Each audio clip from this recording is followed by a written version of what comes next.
Dude, I want you to be as smart as I am. Motherfucker, give me a...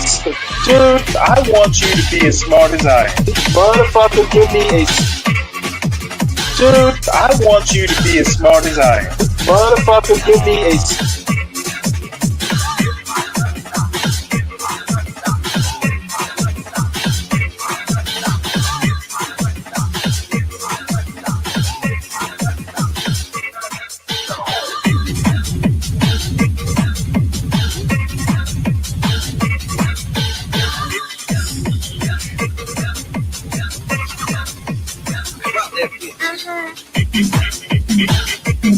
Dude, I want you to be as smart as I am. Motherfucker, give me a specific...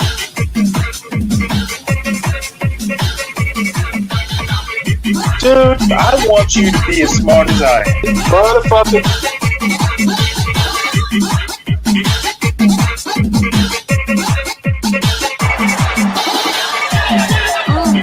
Come on out, you rapist!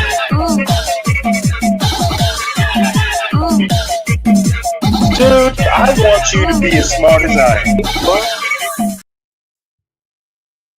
I'm the professor, and this is the moment of truth. Congress is officially out of session for the summer, and that basically kicks off the start of preparations for the next election cycle. And you can tell the memo must have gone out to the shills and bootlicks and butt kissers, because Roly-Poly finally came out from behind the buffet line to try to get some attention for himself. Now, I'm not going to replay his silly little diatribe because we've heard it all before. The reason this clown is out here whining again is because he's still trying to prove to someone at DNC headquarters that he should get a consulting gig, and he knows what they want to hear is that he's going to attack the new voices of black media. The Democratic leadership that he's desperately trying to get a job from, they know exactly what happened last year. They didn't produce anything for black people, and you have a black media out here who reminds black folks, hey, these Democrats aren't producing anything for you, so don't produce any votes. No tangibles, no vote, no kidding. So that's the reason why Roly-Poly has suddenly found himself wanting to attack the new voices of black media again. He knows who's relevant and who's not. Though it's important to note that he ran off a lot of people's names. Now that's worth noting because it's an acknowledgement on his part that the black media has the shills outnumbered. Sure, the white media doesn't give us some token guest spot on one of their news panel shows, but so what? The younger crowd, the ones who matter, we've reached them on the internet, and even Roly has to admit that there's a lot of us out here now. We're all codified and on message. This is the same Roly, by the way, who said that Democrats need to forget about younger voters altogether because younger voters don't turn out to vote, and instead Democrats need to focus on the older voters. He said that mainly because older voters are the only people who will pay attention to these HBCU retreads like Roland. Except the problem is that old black demographic, the boomers, they're dying out. And there's no new boomers being created. The older crowd are the only ones left who cared about the HBCU connections. They were the ones whose hearts went pitter-pat for that. But the rest of us, we know exactly what those guys are, and we don't trust them because they're untrustworthy. This is what happens the year before every major election, by the way. While the DNC's online shills and their social media operatives stay quiet, the cable news cast-offs like Roly start trying to make some noise. Well, those white Democrats he's trying to get money from are as clueless as he is if this is what they put him up to. And to prove it, the white media is trying to put a pretty face on things, but lipstick on a pig, or in this case a donkey, doesn't make it any prettier. You just made it look weird. CNN is claiming that Democratic voters are champing at the bit for the midterm elections. Why? They just can't wait to get out there and vote. They're far more motivated than the Republicans. That's what the headline was on July 17th, just 2 weeks ago. That's what CNN was reporting. And it's very interesting because only 24 hours before that, another white media outlet, Rolling Stone, was reporting that congressional Democrats' approval rating had hit a new record low. So in only 24 hours, Democrats went from record low approval from their own voters to record enthusiasm from those same supporters? Really? Now, as we all know, midterm elections almost always see whoever the president's party is thrown out of control of Congress. That's usually how the midterm elections goes. So as far as the white media is concerned, they can go ahead and seed the ground now for the narrative that the orange man was losing all of this support because he's going to lose control of Congress in the midterms, which happens to every president, but apparently is going to somehow be special or different this time around. At least that's the spin that they're going to try to put on it. And if that does happen, they'll be the main ones pointing to saying, see, it's exactly what we told you. When the truth of the matter was, this was literally the political equivalent of a self-fulfilling prophecy. But given how the Democrats have been fumbling the ball, there's no assurance of it, because back in March, CNN was reporting that the Democrats' approval rating had hit a new record low back then. People were shocked, I tell you. How could this happen, especially since the Orange Man was so unpopular with his ICE raids and threats of tariffs, etc.? Well, that's what they were reporting back in March at the height of all that. And now here we are months later, and the congressional Democrats have hit a brand new record low approval rating. At this point, though, they need to just call it a disapproval rating, because when you're this far underwater, that means nobody likes you. Meanwhile, the Orange Man's approval rating is remaining stable. You want to know why? Because Trump actually understands that he's got to produce something for his constituency, vile and base as they are. He understands that reality. This has been Trump's entire strategy. Like I told you, he doesn't have crossover appeal, and he's not even trying. His goal is to just maintain his position. He knows that if he can do that, that will be enough. So that's what he's doing. Now, let's be clear. Democrats already know what they have to do to turn these numbers around. The demands from the base have been crystal clear. The problem for the Democrats is they're beholden to the same white-moneyed interests of the Republicans.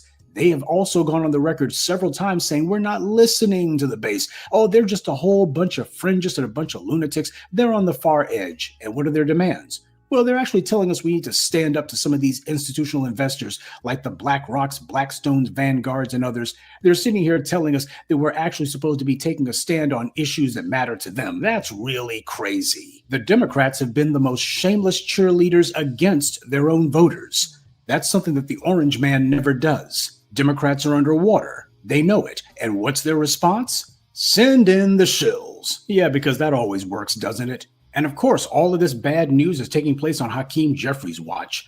To hear the Democrats and the stuff that they've been feeding themselves for the last few years, they ought to have like a 90-point lead on Trump in all categories, but they don't. And it's no coincidence that you got both Roly-Poly and Hakeem Jeffries as the failed faces of the black misleadership class. That's what these guys are. Karen Bass is happy as a clam because she doesn't have to worry about black voters making things uncomfortable for her politically. But Hakeem Jeffries doesn't live in the political bubble of California, so he doesn't have that kind of insulation. For the Karen Basses of the political world, there's no reason for her to cave in to black demands because Democrats have all but purged black people from the largest state in America. But if Karen Bass thinks that she's going to be president, and make no mistake, she's dumb enough to try, she'll learn the same lesson Kamala Harris did. California politics is not national politics. Sure, California's Democratic political machine has created a bubble for itself. Because there's still a gargantuan economy, they do matter economically, but they fooled themselves into believing that since black voters can't make a big difference in their state, then that means black voters don't matter nationwide. As the old saying goes, as California goes, so goes the nation. But that's not true in all circumstances. The same way DeSantis thought that Republicans gerrymandering control of the state's political offices meant that he was so popular and that apparently they're just huffing their own farts and telling themselves how brilliant they are. And when DeSantis tried to run for office outside of his little fiefdom, he got crushed in record time. This is why their practice of carpet bombing the public with propaganda is so important to them. It's their way of conjuring magic, to make people believe things that don't really exist. But whether it be DeSantis, Hakeem Jeffries, or Roly-Poly, they're all finding out the hard way that reality always gets the last word. This game of being the controlled opposition is reaching the end of its rope. It's like Dr. King said, the days of fooling voters with gestures and winning elections on the cheap are over. Now we're at the point where money, real money, resources are going to have to change hands. Being the undercover whores for institutional investors like Blackstone and BlackRock, the days of Democrats pretending to be helpless are done. Democrats can't get by with simply saying, look how mean Trump is. You have to vote for us because we're not as mean as he is. That's the game they've always played, scaring people to the polls by pointing out how openly racist Republicans are. But at the same time, Democrats don't do anything to ever fight back against or roll back any of the Republicans' policies. And in many cases, Democrats actually actively supported what the Republicans have done. That's what nobody ever points out until the black media. The Rahm Emanuel strategy of running to the right isn't working, and the Nancy Pelosi Chuck Schumer strategy of using scare talk to manipulate people and work the base and get them so scared of the other guy that they just give up whatever demands they were making, that's not working either. A lot of people don't like Donald Trump. I certainly don't. Problem is, Democrats are not being an opposition party. They're just trying to con people into thinking they are. Well, their words ain't cutting it. We're at August, which is the dead season for DC politics because Congress is out of session, but it's also the time when people are getting ready to go into the next election cycle. So with the midterms next year, Democrats desperately need to prove that they can retake Congress. They need a clean sweep. One house of Congress won't be enough. If they do manage to take back both houses of Congress, you'll be able to count the seconds before the House of Representatives starts to issue articles of impeachment. This is the last chance they're going to get to slap Trump in the face. They know it's not going to actually lead to a real removal from office, but it won't have to. Just the fact that they can do it will be enough for them. But make no mistake, it's not the racism from the white right that's motivating the Democrats. Their entire shtick is the whole, this isn't who America is, but that lie got blown out of the water when the orange man swept all the swing states. The reality is Trump is exactly what America is. And the Democrats are trying to con everybody into believing otherwise. They're hoping to set up the pathetic narrative that anyone who's telling you to make demands is MAGA. That's what roly-poly's coming out. These people, they on the side of Trump. No, I'm on the side of my interests. If the Democrats are on the side of my interests, then I'll be for them. If they're not, then I'm not going to be for them at all. Only a fool supports somebody who doesn't support them. They all have the shills and the clowns who they set up and try to palm off as being grassroots, phony black grassroots types. They're going to all be screaming, by the way. That's going to kick into high gear in the next few months. You people, y'all can't be making any demands. Trump is destroying America. You just have to vote for nothing. And don't make any demands because that's too dangerous. Family, we were told that Project 2025 would be the imposition of the American Gestapo. Remember that? Well, there's been some ICE roundups, which, truth be told, hasn't been as widespread as it needs to be. But where's the death squads coming for us? This is what I told you 10 years ago when Trump was first running. What is Trump or any other Republican going to do that the Democrats haven't allowed them to do already? The black folks being gunned down by racist cops and anti-black civilians, that happened on Obama's watch. And when Biden got in there, he backed the police, not the people. We gave them control of the government, House, Senate, and the White House, and they repaid us by ignoring us. They let the DeSantises and the Greg Abbotts do whatever they wanted, and that was deliberate. Remember that next time roly-poly tries to tell you about what wrong is going on in some black enclave somewhere.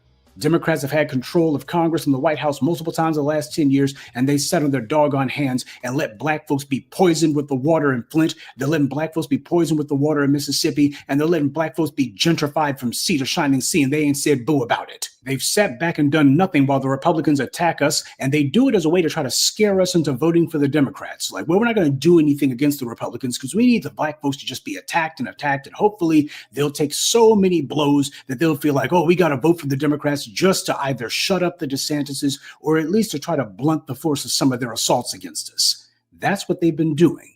They've been trying to sell us on the lie that if we vote for them, then that's going to be some sort of payback to these racist Republicans. Well, that's all tokenism, and people are done falling for the scam. The reason that the Democrats' base has turned its backs on them is because the Democrats turned their backs on the base a long time ago. That's the reason why people are not turning out to vote. This is a direct response to the Democrats' decades of inaction. Now, because of how the open racism of the Republicans has made it where people have been conditioned to think, well, if we say not to vote for the Democrats unless they give us something, well, isn't that basically saying you want the Republicans in power? No, it's not. What it's telling the Democrats is you have to do what we say. Otherwise, what's the point? That's common sense, family. That's how it actually works. That's how elections work when you're trying to get things done. That's what the black media has said to people. It's put a spine into people's backs and told them stop being afraid.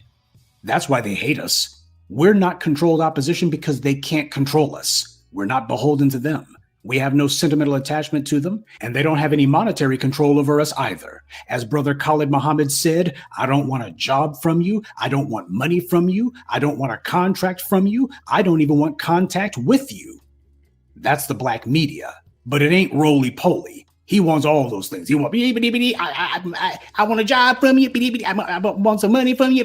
I want a contract from you, a consultant gig. And what I really want from you, master, is contact with you. I want contact with you, master. Where's my hug? That's the bootlick media, but it ain't the black media. We don't want Democrats to give us a job or put us on some BS cable news panel or to give us some nonsense consulting gig. Roly-poly's been out there since the beginning of time begging, but it makes sense. A worm like him belongs on his knees. They were all hoping that we were going to go away, that they could wait us out. Well, it's been 18 years now, and we're still here. Now, their shills and their phony little sock puppet grassroots that they tried to stand up every single year, those clowns are gone. Nobody knows where they are because they didn't last. The entire goal was to try to trick you into paying attention to some counterfeit knockoff of Black empowerment mouthpieces. They found out the hard way that they can try to do some weak imitation of some of our verbiage, but at the end of the day, the message of the Black media is so antagonistic to white supremacy. It is so wholeheartedly Black empowerment. They can't even really afford to use our verbiage, not the way it is. They got to come with some other words, some weasel words. But people aren't falling for the scam. And we're going to make sure that it stays that way. We're not in this for the sake of winning some election. This is not about the next election cycle. This is about the next generation. This is about how things are going to be for the next 100 years. It's about putting an end to the systematic, deliberate, intentional deprivation of our people and bringing us back to the prominence that we have earned and that we deserve. So as the Democrats' poll numbers continue to crater and they continue to set record low disapproval ratings on a near monthly basis, they can go ahead and try to feed themselves all the feel-good headlines they want. But the people who are actually supposed to be concerned are not the mindless, brain-dead folk who actually still listen to the white media. The people they need to reach are the Black masses, the ones who tuned them out years ago. Now, of course, especially these white media outlets, they don't have to listen to the Black grassroots at all. They can go ahead and try to take refuge inside of their dream-o-rama all they want. But if that's what they're going to do, they might want to go ahead and squirrel away a little bit of extra cash. That way they can continue to pay this extortion money to Trump as they all try to desperately survive the next 4 years. And sure, they'll more than likely make it. But it's going to be a hell of a lot harder, and they'll have a lot less to show for it if the orange man manages to hold on to Congress next year. But truth be told, ignoring the Black grassroots, that's not really a smart strategy for the white media either. Because about the only people whose approval rating is lower than Congress is the white media's. And you know what? If they blame the Black media for that, that's just fine by us too. Good day. Good morning, everybody. Welcome to Stanley versus the World. Sorry I'm late, but I was tired. And to be honest, I really thought about playing hooky, but I thought better of it. Make sure that you hit the like button. Please also make sure you subscribe to the John Galt Urban Landlord channel. Please subscribe to the Stanley Cross channel at Stanley Cross 6000 and hit the like button while you're over there. Make sure you subscribe to Urban Landlord Clips. I haven't really looked at it lately, but make sure you subscribe. I actually think that I don't live in the world that Professor Black Truth does. The Black grassroots, that bears some thinking about. Number one, where the majority of Black people live, Texas over to Florida, then Georgia and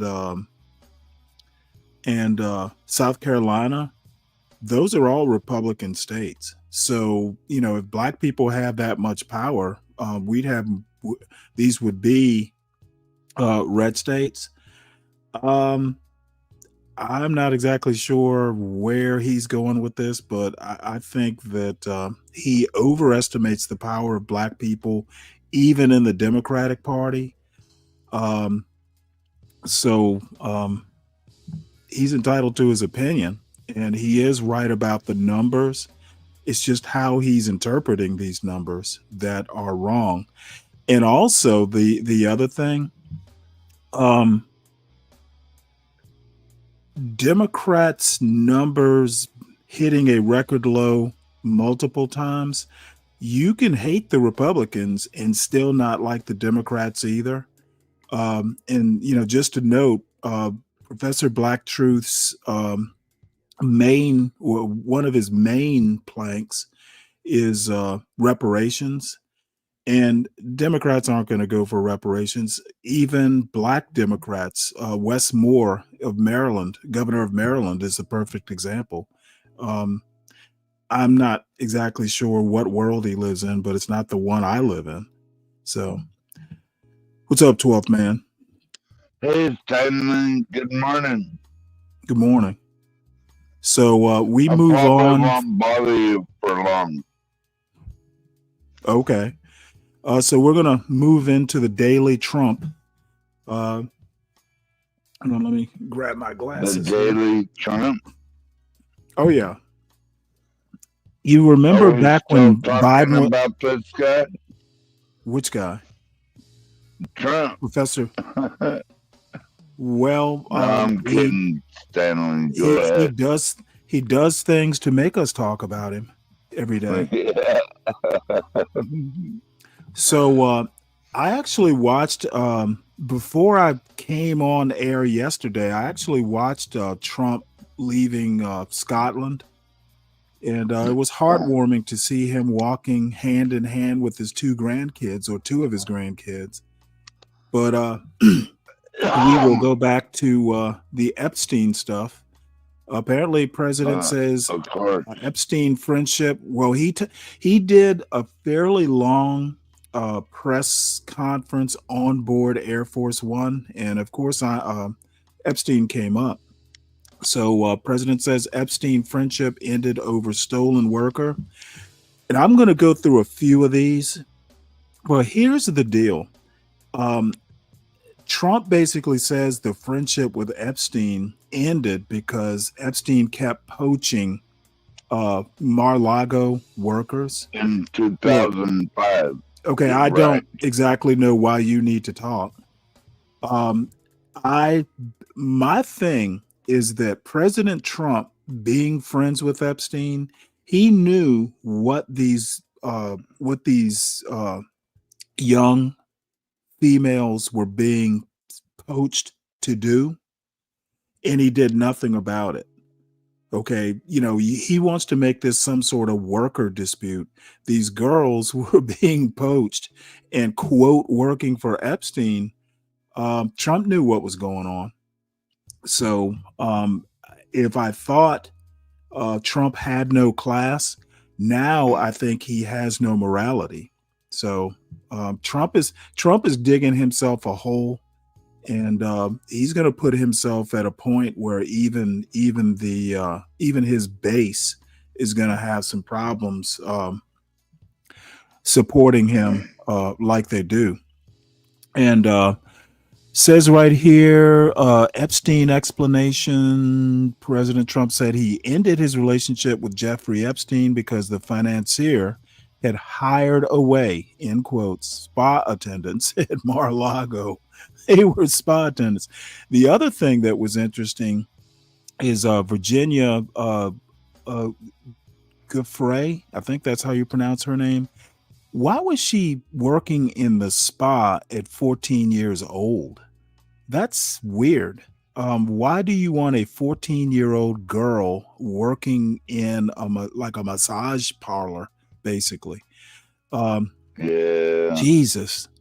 So it says here, he said of Virginia Giuffre, a known victim of Mr. Epstein's sex trafficking ring.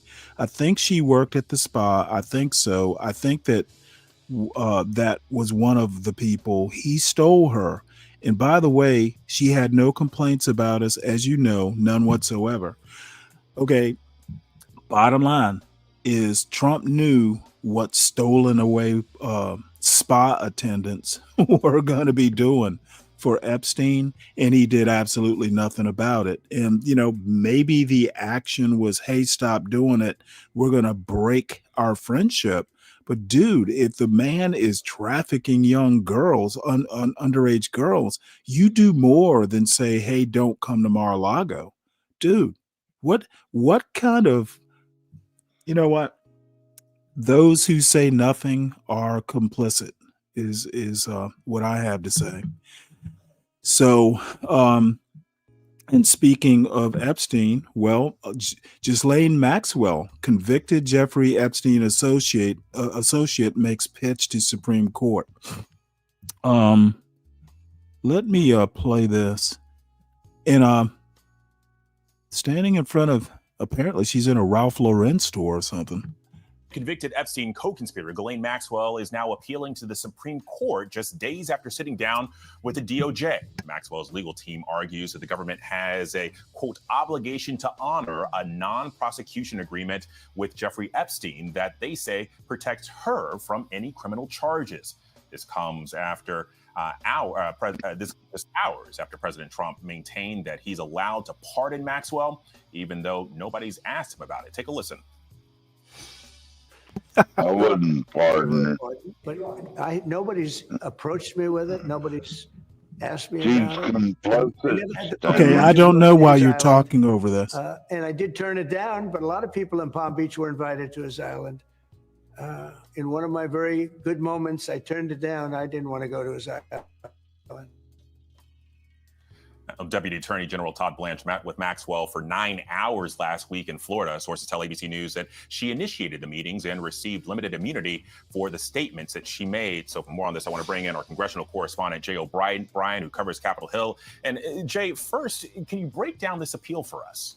Yeah, so this is Ghislaine Maxwell and her attorneys going to the U.S. Supreme Court to essentially say that her conviction should be tossed out because she was covered, they argue, under a 2007 non-prosecution agreement that Jeffrey Epstein reached with the U.S. government and specifically the U.S. Attorney's Office for the Southern District of Florida. The way that this agreement came together is that federal prosecutors, again, this is in 2005 to 6 to 2007, went to Jeffrey Epstein and said that if you pled guilty to state charges and you registered as a sex offender, the government wouldn't prosecute you for federal charges. And therefore, they give him this non-prosecution agreement, which doesn't just name Jeffrey Epstein, but it also names alleged co-conspirators, both named and unnamed in this non-prosecution agreement. So what Ghislaine Maxwell says is, okay, that non-prosecution agreement that the government reached with Epstein in 2007 also applies to me. That's the argument she's giving to the United States Supreme Court. Now, what the federal government has said in the past is that because Ghislaine Maxwell wasn't a party to that agreement, firstly, it doesn't apply to her. And even if this agreement did apply to her, the argument they've made in the past is that because it was struck in Florida, in the Southern District of Florida, it doesn't apply to these charges that were brought against Jeffrey Epstein and ultimately Ghislaine Maxwell in 2019 and onward in New York, a different U.S. Attorney's Office. So that's what's no doubt going to be haggled in front of the United States Supreme Court if the Supreme Court ultimately does take this case, Alex, and it's still a big if. Well, and Jay, Republican Thomas Massie and Democrat Ro Khanna are some of the loudest voices in Congress demanding transparency. Here's what they said yesterday on This Week. Take a listen. I think we should get a lot more than just the book. Let's get the financial records of the estate. Follow the money. It's hard to believe that she herself and Epstein did these crimes by themselves, right? Yeah. So it's time to find out who else was involved. I have skepticism, given she was indicted of perjury, given she has a motive for getting a pardon, and I'm concerned about restoring justice for the victims. Well, and Jay, I think the big question here is, can Congress actually force the administration to do anything here? They can if they passed legislation to this effect. And there's a bill, one is Ro Khanna's bill, one is Thomas Massie's bill, but they've said they would support one another as well, that would compel the release of the records that the Department of Justice has that relate to Jeffrey Epstein. And Thomas Massie will tell you that he's also got the buy-in from 12 or so hardline Republicans who have signed on as co-sponsors to his legislation. So ultimately, if this bill were to be pushed procedurally out onto the House floor for a vote, it could pass with a big chunk of Democrats and those 12 or so hardline Republicans. But I say, Alex, that it'd have to be pushed procedurally because Speaker Mike Johnson, Republican leadership who control the floor, have seemed to signal that they would not support putting this legislation on the floor because it would compel the administration to do something that Speaker Johnson argues the administration is already doing. Obviously, Thomas Massie doesn't buy into that argument. So what he and Ro Khanna would have to do is do something called a discharge petition, which would essentially force this bill onto the floor against the wishes of leadership. They would need the support of all House Democrats, and again, a pretty big, significant chunk of House Republicans to actually push this bill out onto the floor. And the quickest they could do that would be September because the House is out on recess until the late summer. Yeah, very interesting timeline there. Jay O'Brien, I appreciate that. All right. Well, ooh, what else? Now stop it here, because we saw part of that press conference day before yesterday. Let's see, what else do we have here? This is from July 24th. Somehow or another, wound up missing this talking about this, but John Galt brought it up yesterday. Trump order pushes forcible hospitalization of homeless people. This is going to wind up in court, but I guess Trump's going to make a valiant try. You're listening to Trump order pushes forcible hospitalization of homeless people, a news story written by David Ovalle and read by an AI-generated voice. President Donald Trump has directed federal agencies to find ways to make it easier to forcibly hospitalize homeless people with mental illness and addiction for longer periods, an effort to fight what the administration calls vagrancy, threatening the streets of U.S. cities. An executive order signed Thursday pushes federal agencies to overturn state and federal legal precedent that limits how local and state governments can involuntarily commit people who pose a risk to themselves or others. The order said shifting homeless people into long-term institutional settings will restore public order. Surrendering our cities and citizens to disorder and fear is neither compassionate to the homeless nor other citizens, Trump's order said. The impact of Trump's executive order remains unclear because states set laws and handle the process of involuntary commitments. Critics warned that such a policy threatens returning the nation to a darker era when people were often unjustly locked away in mental health institutions and does nothing to help people afford housing. The safest communities are those with the most housing and resources, not those that make it a crime to be poor or sick. Jesse Rabinowitz, communications director of the National Homelessness Law Center, said in a statement. He called forced treatment unethical and ineffective. Critics say cash-strapped states will not have the space to keep more people detained. The executive order, however, says federal resources could ensure detainees with serious mental illness are not released into the public because of a lack of bed space in jails or hospitals.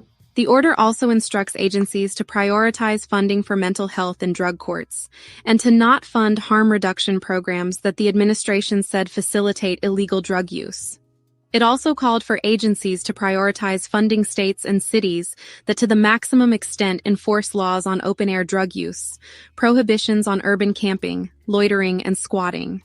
The executive order was issued as the Trump administration has slashed more than $1 billion in COVID-era grants administered by the Substance Abuse and Mental Health Services Administration and is proposing to slash hundreds of millions more in agency grants. There's no question we need to do more to address both homelessness and untreated substance use disorder and mental health conditions in the U.S., said Regina LaBelle, the director of the Addiction and Public Policy Initiative at the Georgetown University Law Center and a former drug policy official in the Biden White House. But issuing an executive order, while disinvesting in treatment and other funding that will help prevent homelessness and untreated health conditions, will do nothing to address the fundamental issues facing the country. Homelessness and perceptions of street crime run amok has proved a potent issue for Trump and Republican leaders as the nation grapples with a mounting housing crisis. The Supreme Court last year ruled that cities may ban homeless residents from sleeping outside, rejecting a constitutional challenge to a set of anti-camping laws. Trump signed the executive order about 3 months after the Justice Department asked agency officials who oversee grant distributions to brainstorm ways to clear encampments and boost involuntary hospitalizations as part of an aggressive push to drive homeless people from public spaces.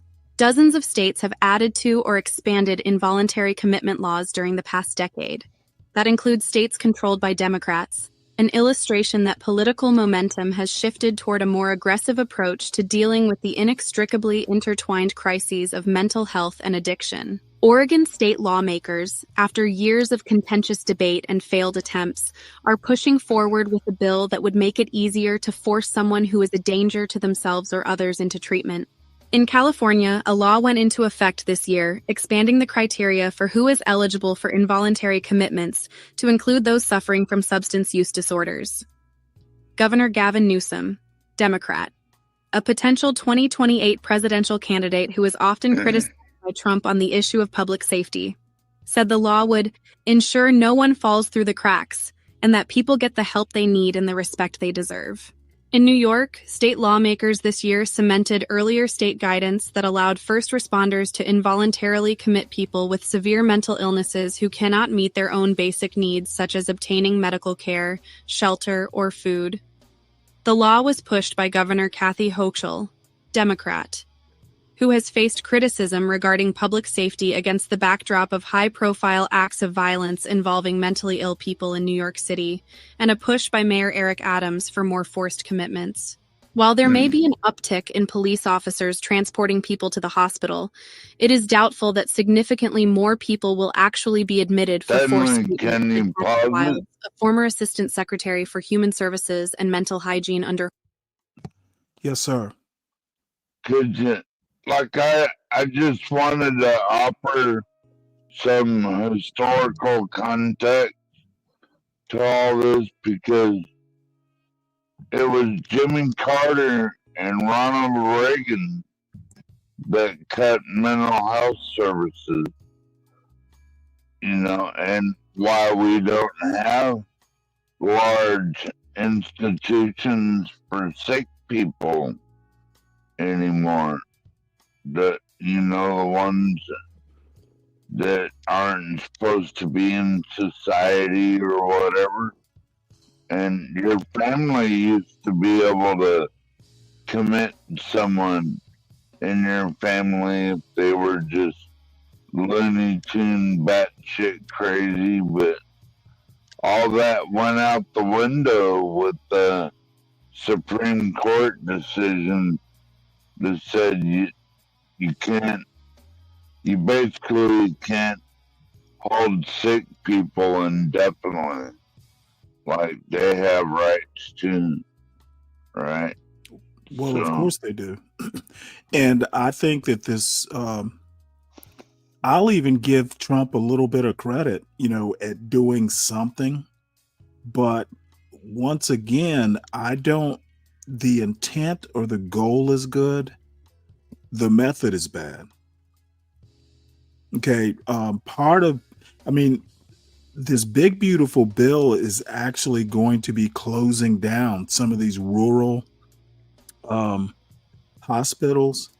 And, the two aren't necessarily connected, but I think that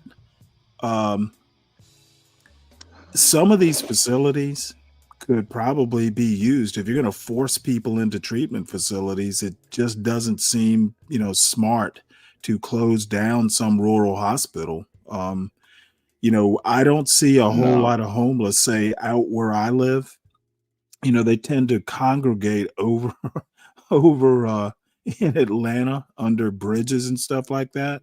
Yes, but funny enough, Atlanta cracked down on these encampments because years ago now, some random hobo literally wound up starting a fire hot enough to melt concrete.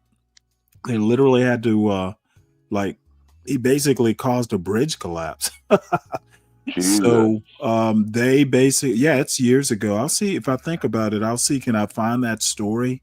It was right along I-20, I think it was. And I take I-20 every time I go to Savannah. So there's some problems. First off, I would much rather see Congress actually put something into law. These executive orders don't have the force of law. We all know that.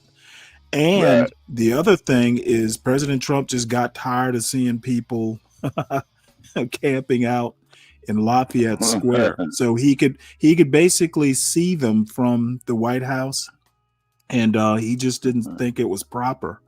So I think that, again, worthy goal. The method is sloppy and slapdash. And, I think that Congress is there. Congress is there for a reason other than, just, kissing his ring. Well, Stanley, I think that you need to sober up if you're going to get like a free house, like a free place to live or whatever on the taxpayer dime, then you gotta sober the fuck up. Get off the drugs and we'll give you a place to live. How about that? You know what I mean? Yeah. Well, he could have. You know what? Like I said, he did something. Even if you don't necessarily think the method is anything other than window dressing. Well, I So, don't know what they're gonna be able to do about, because me and my friend Representative Ben Carpenter were talking about this yesterday, and like, well, how do you solve the homeless issue? Because you have one third, Stanley, in there that, you know, some bad circumstances happened and they need a hand up. Okay.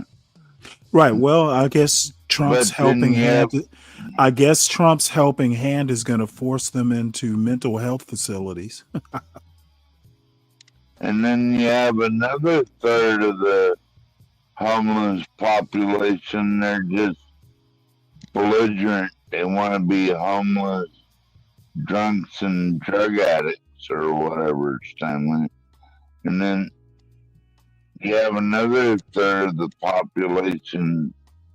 There's like three-thirds, and like they're all different, right?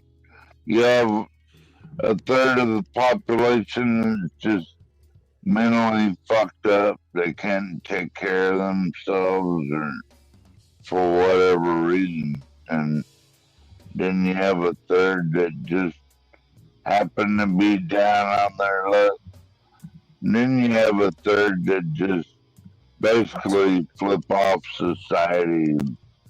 We're gonna Right. do All right. Well, drugs let's move on to the next news story. Emil Okay. Bove, who was some bigwig at the Justice Department, apparently has been confirmed to be an appeals court judge. I didn't. Or who's that? Emil Bove. If I recall, he was one of Trump's personal lawyers. It says here. Well, you know what? Right? Why read it? Kind of looks like a old-fashioned Dracula. The Senate voted Tuesday night to confirm Emil Bove as a federal appeals court judge, ending a contentious confirmation in which the top Justice Department official and former attorney for Donald Trump was the target of 3 whistleblower complaints alleging he put the president's agenda above legal principles. The 50-49 vote giving Bove a seat on the U.S. Court of Appeals for the Third Circuit was mostly along party lines, with Senators Lisa Murkowski, Republican Alaska, and Susan Collins, Republican Maine, joining Democrats in voting against Bove. Senator Bill Hagerty, Republican Tennessee, was not in attendance and did not vote. Bove has been the most controversial of the 15 judges whom Trump has nominated to date in his second term, with Senate Democrats and 3 whistleblowers saying he is unfit for a job in which he would be expected to make judicial rulings without consideration of politics. The president formally nominated Bove, who represented Trump in 3 of the 4 criminal cases against him, in June for the court, which takes cases from Pennsylvania, New Jersey, Delaware, and the Virgin Islands.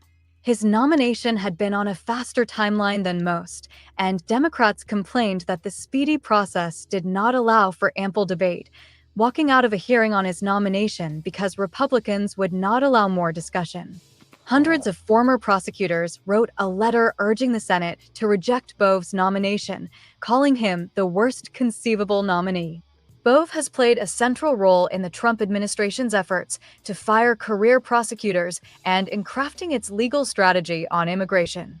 2 whistleblowers accused him of telling subordinates in a March meeting that they may need to ignore court orders that would hamper Trump's campaign to deport millions of undocumented immigrants.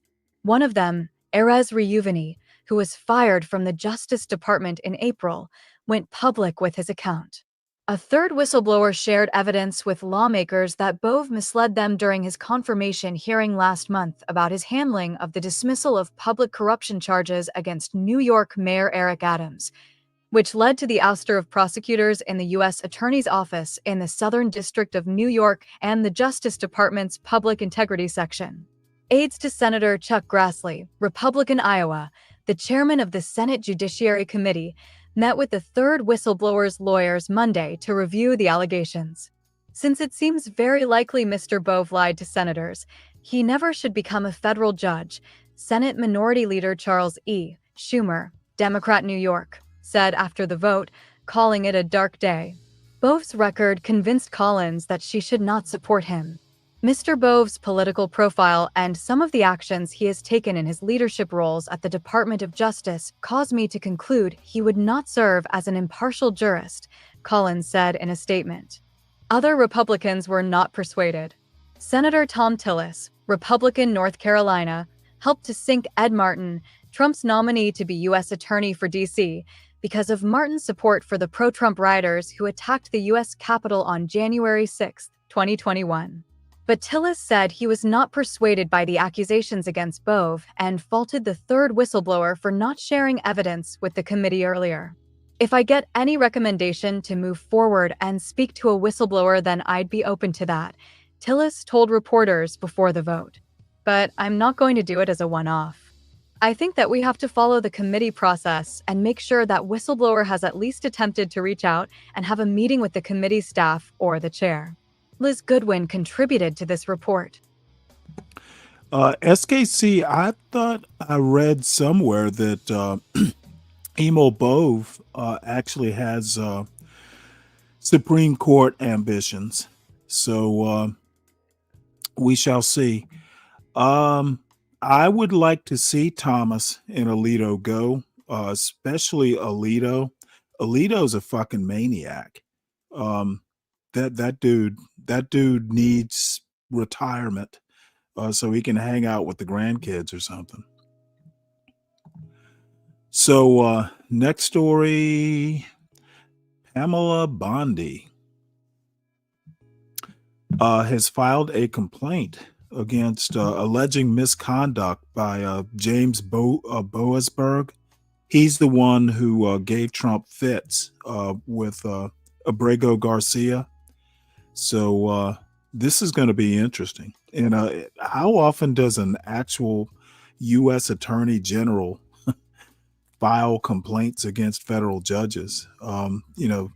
It's like an attack on the other two branches of government with these guys.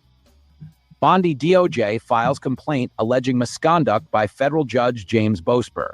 The Department of Justice has filed an official complaint alleging misconduct by U.S. District Court Chief Judge James Boasberg.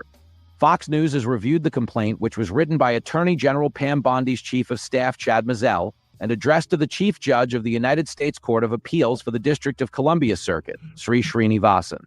Fox News has learned that the complaint was written and filed at the direction of Attorney General Pam Bondi. The Department of Justice respectfully submits this complaint alleging misconduct by U.S. District Court Chief Judge James E. Boasberg for making improper public comments about President Donald J. Trump to the Chief Justice of the United States and other federal judges that have undermined the integrity and impartiality of the judiciary, says Mr. Mazzell. Judge Boasberg is presiding over a high-profile case involving the deportation of several migrants to El Salvador and has talked about holding DOJ lawyers in contempt because of his assertion that his order to turn airborne planes around was not followed. President Trump has also made critical comments about Judge Boasberg. The complaint details 2 occasions on which Judge Boasberg made comments the DOJ alleges undermine the integrity and impartiality of the judiciary. On March 11, 2025, Judge Boasberg attended a session of the Judicial Conference of the United States, which exists to discuss administrative matters like budgets, security, and facilities.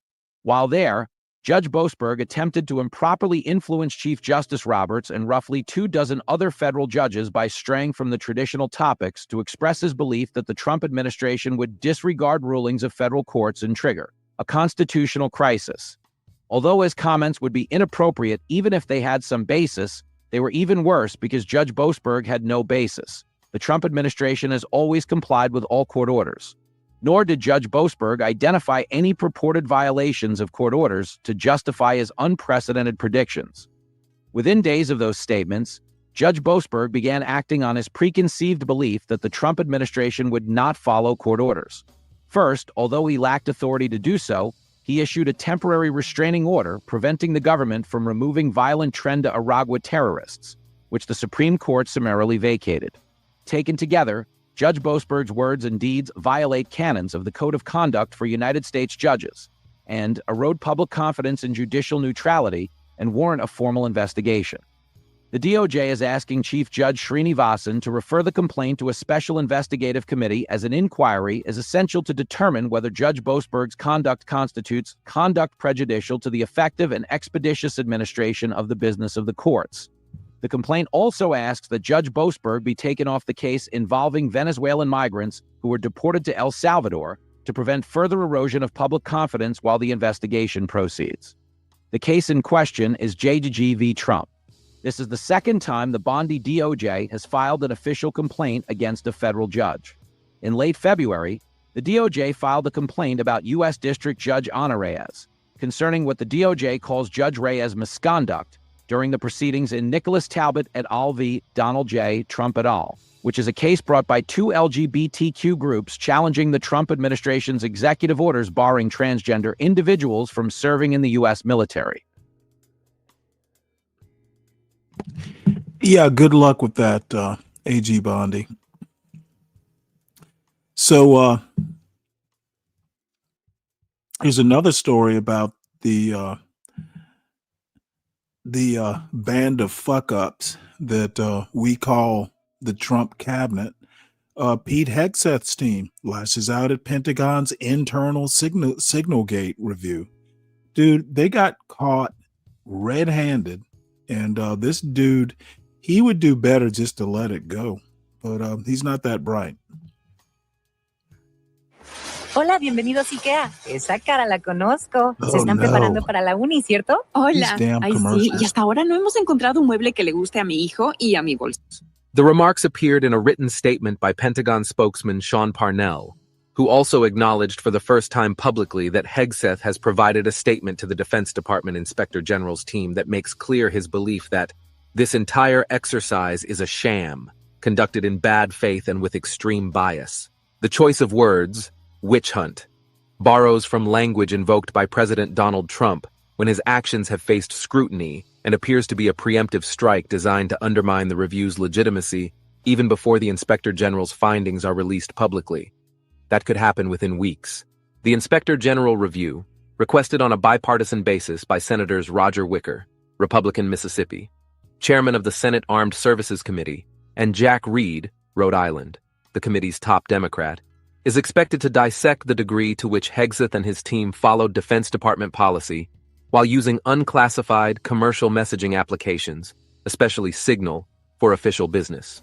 The controversy, which has dogged the former Fox News personality for much of his tenure at the Pentagon, erupted in March when an editor from The Atlantic magazine was accidentally added to a Signal group chat in which Hegseth and other top Trump administration officials coordinated a forthcoming U.S. bombing campaign in Yemen. Hegseth's role in the group chat has come under especially close scrutiny because his Signal account shared sensitive, advanced details about the military strikes before they occurred. Molly Halpern, a spokeswoman for the Inspector General's office, declined to comment, citing long-standing policy barring the independent internal watchdog from doing so while a case remains open. Wicker, the Armed Services Committee's Republican chairman, could not immediately be reached for comment. Reed, in a statement, criticized Hegseth's team for the allegation. The civilian leadership of the Department of Defense is not above the law, he said. To suggest that the nonpartisan Inspector General is doing anything other than their impartial duties is simply wrong. Taxpayers and military personnel deserve to know the truth, and the Inspector General's office has a responsibility to follow all evidence and report its independent findings. Parnell's statement was first reported Tuesday by the New York Times within an article examining Trump's desire to meet personally with senior military officers who are nominated for prestigious assignments. It follows a report last week by the Washington Post that revealed the Inspector General's team was in receipt of evidence indicating the messages disseminated through Hegseth's account on the unclassified chat app originated from a classified email sent to senior Pentagon officials by the top officer overseeing U.S. operations in the Middle East, General Michael Eric Kurilla. The email was labeled Secret No Foreign, a classification level at which unauthorized disclosure could be expected to cause serious damage to U.S. Yeah, I don't think we need to get that knee deep. Basically, these guys were caught red-handed, and unfortunately, Pete Hegseth does not have enough sense to just kind of squash it.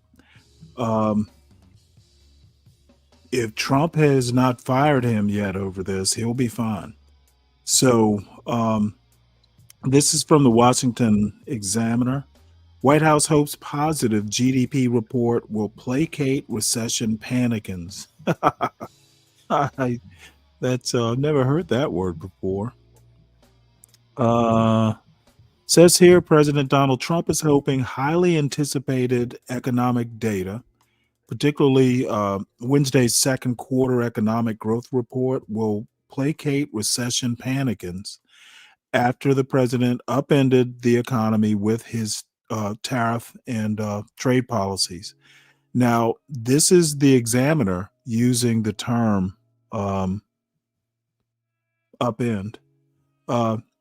In part, Trump won last year's election because of the perception that he would be better for the economy after a 40-year high inflation, at least in comparison to then Vice President Kamala Harris following 4 years of former President Joe Biden. This is poorly written. Yuck. But 6 months into his second administration, after stock market turmoil and amid ongoing business uncertainty, Trump has an average net negative approval rating regarding the economy, 42% approve, 57% disapprove, according to Real Clear Politics. For context, Trump's general average approval is less net negative.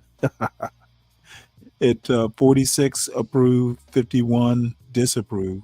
However, the White House hopes Wednesday's second quarter gross domestic product report from the Commerce Department's Bureau of Economic Analysis will help change that and quiet so-called panicans, Trump's term for his doubters.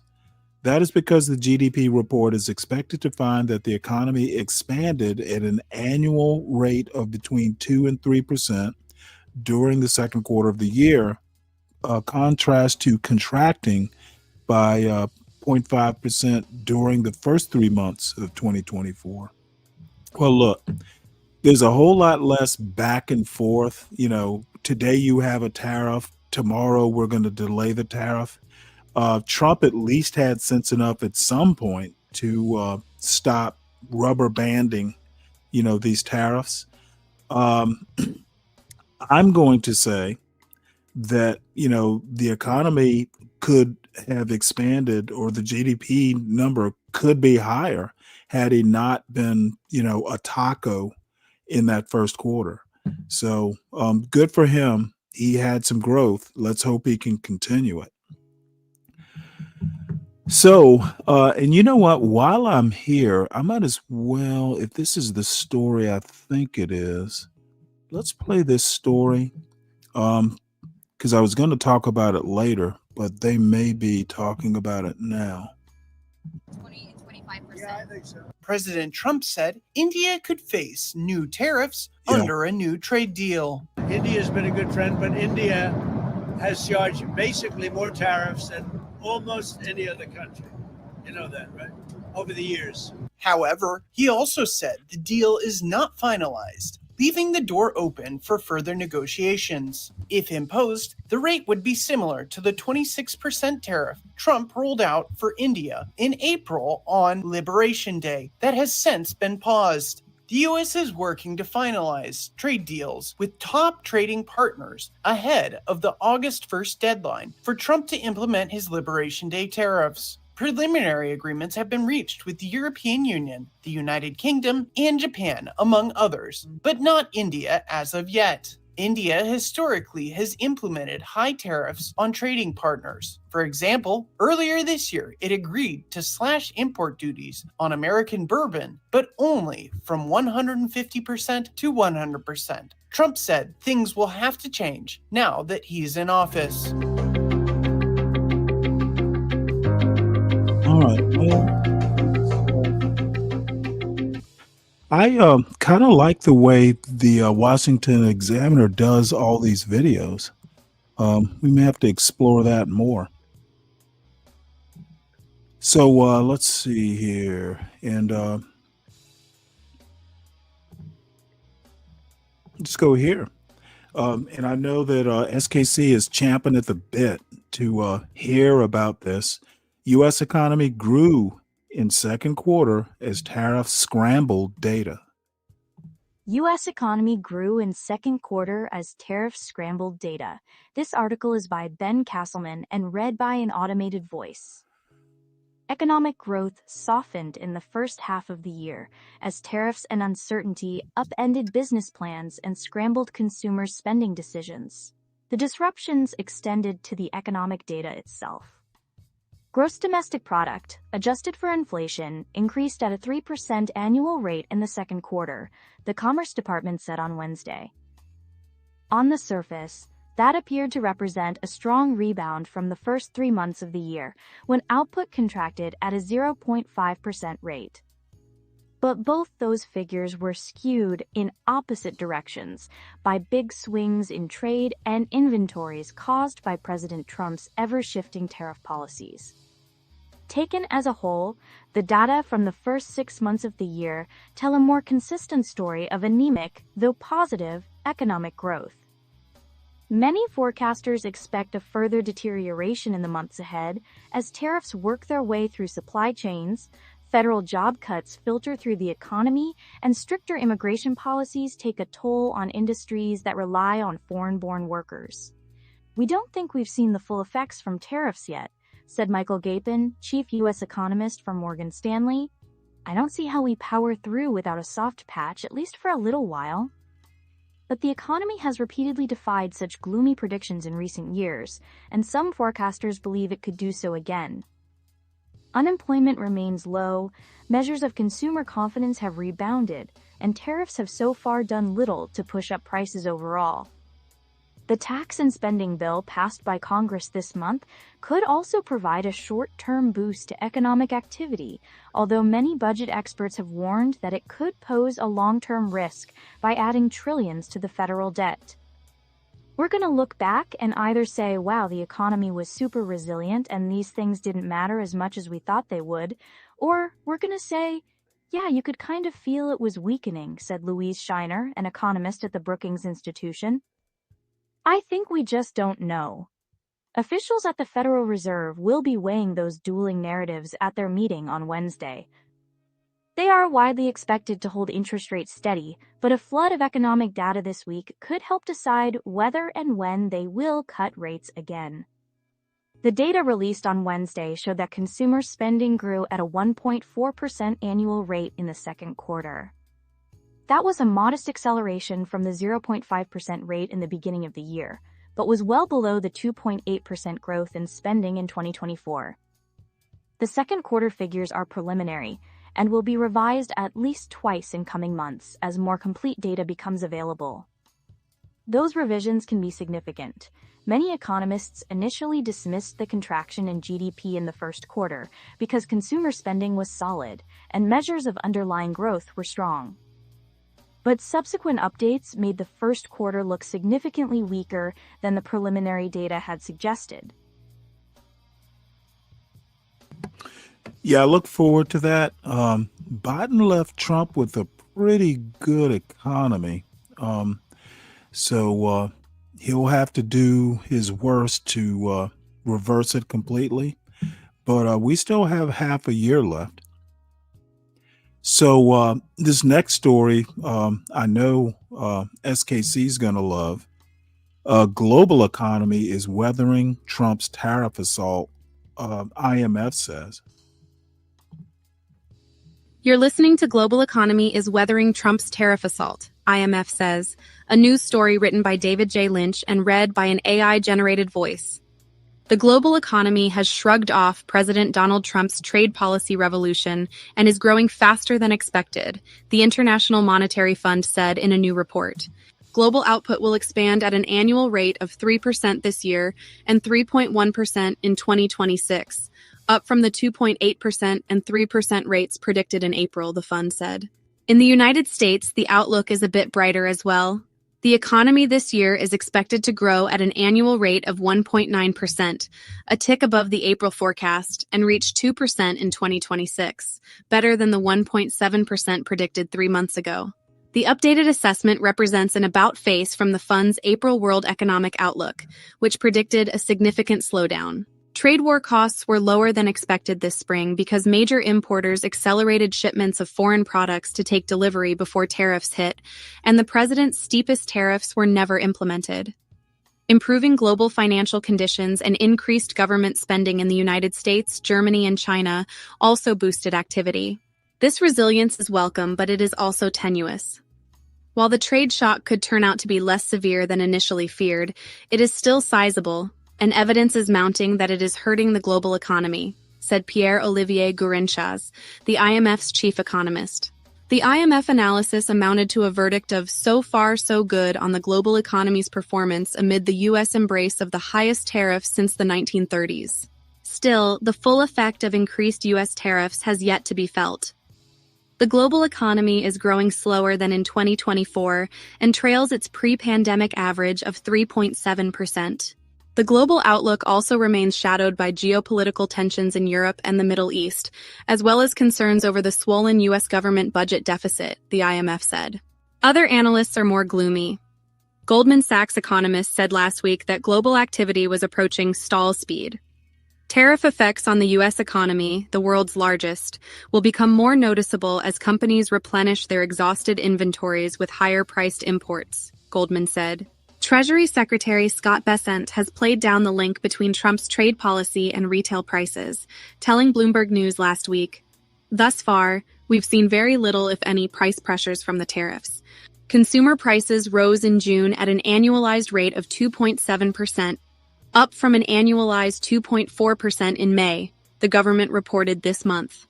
The IMF noted a pickup in U.S. inflation stemming from tariffs and the weaker dollar, which also makes imported products relatively more expensive. The impact on inflation, which is already running above the Federal Reserve's 2% target for price stability, is expected to push prices higher in the second half of this year. The fund said U.S. growth should improve in 2026, in part because of a boost in business investment fueled by the president's signature tax bill. But growth could suffer if companies that ordered extra imports to get ahead of tariffs throttle back over the rest of this year. Elsewhere, European growth is expected to reach 1% this year, thanks largely to a surge in Irish pharmaceutical exports to the U.S. ahead of Trump's threatened tariffs. Chinese growth is pegged at 4.8% this year, 0.8 percentage points higher than expected. And now, another mouthwatering recipe idea from Maricon, the world's finest. Oh my Lord. You know what? I might have to cancel my Washington Post subscription. So speaking of global trade, Trump softened stance on China amid trade talks and summit push. As I've been saying for quite some time, China is the only country on earth that can stand Trump up and punch back.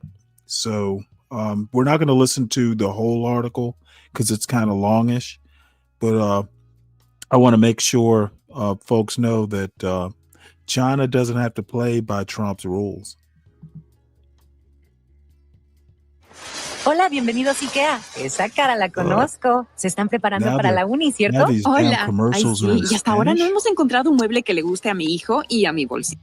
Cientos de puntos de recogida y más. Ooh, and they're long commercials. You're listening to Trump's softened stance on China amid trade talks and summit push.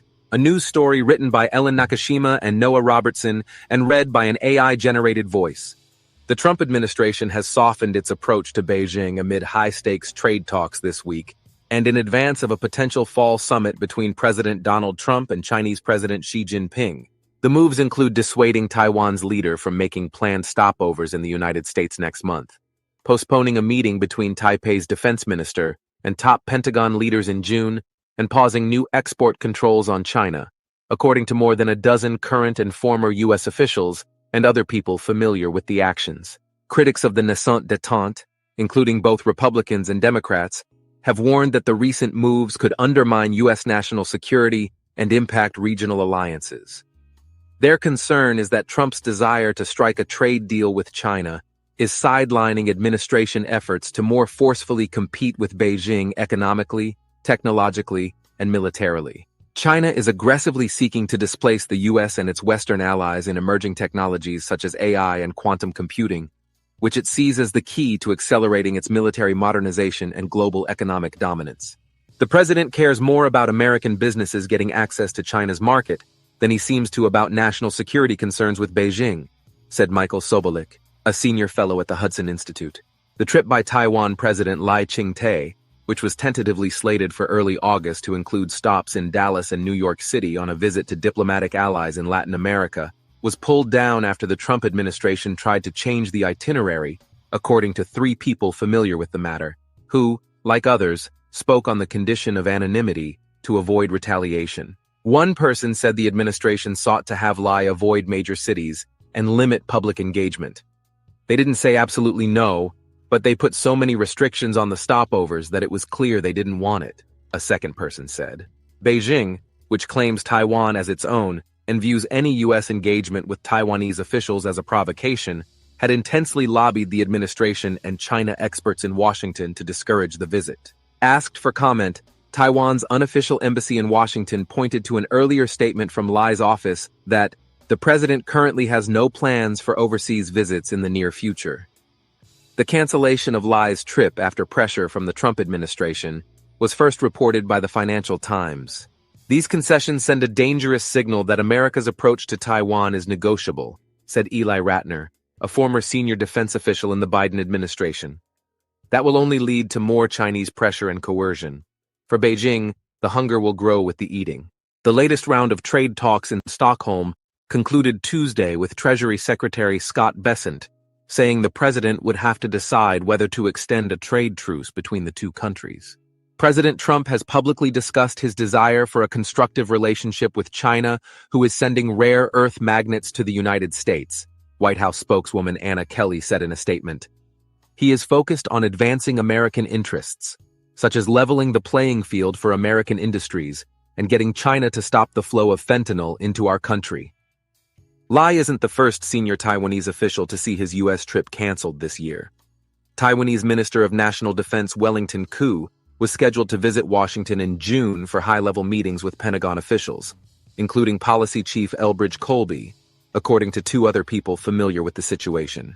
Those meetings were abruptly canceled by the U.S. after Xi urged Trump to limit U.S. engagement with Taiwan during a phone call earlier in June, the 2 people said. Washington has yet to reschedule the meetings. Meanwhile, the administration is weighing whether to directly ship more military equipment to Taiwan. Yeah, I'll stop it there. If anybody wants the rest of this article, just let me know. We're going to shift gears here.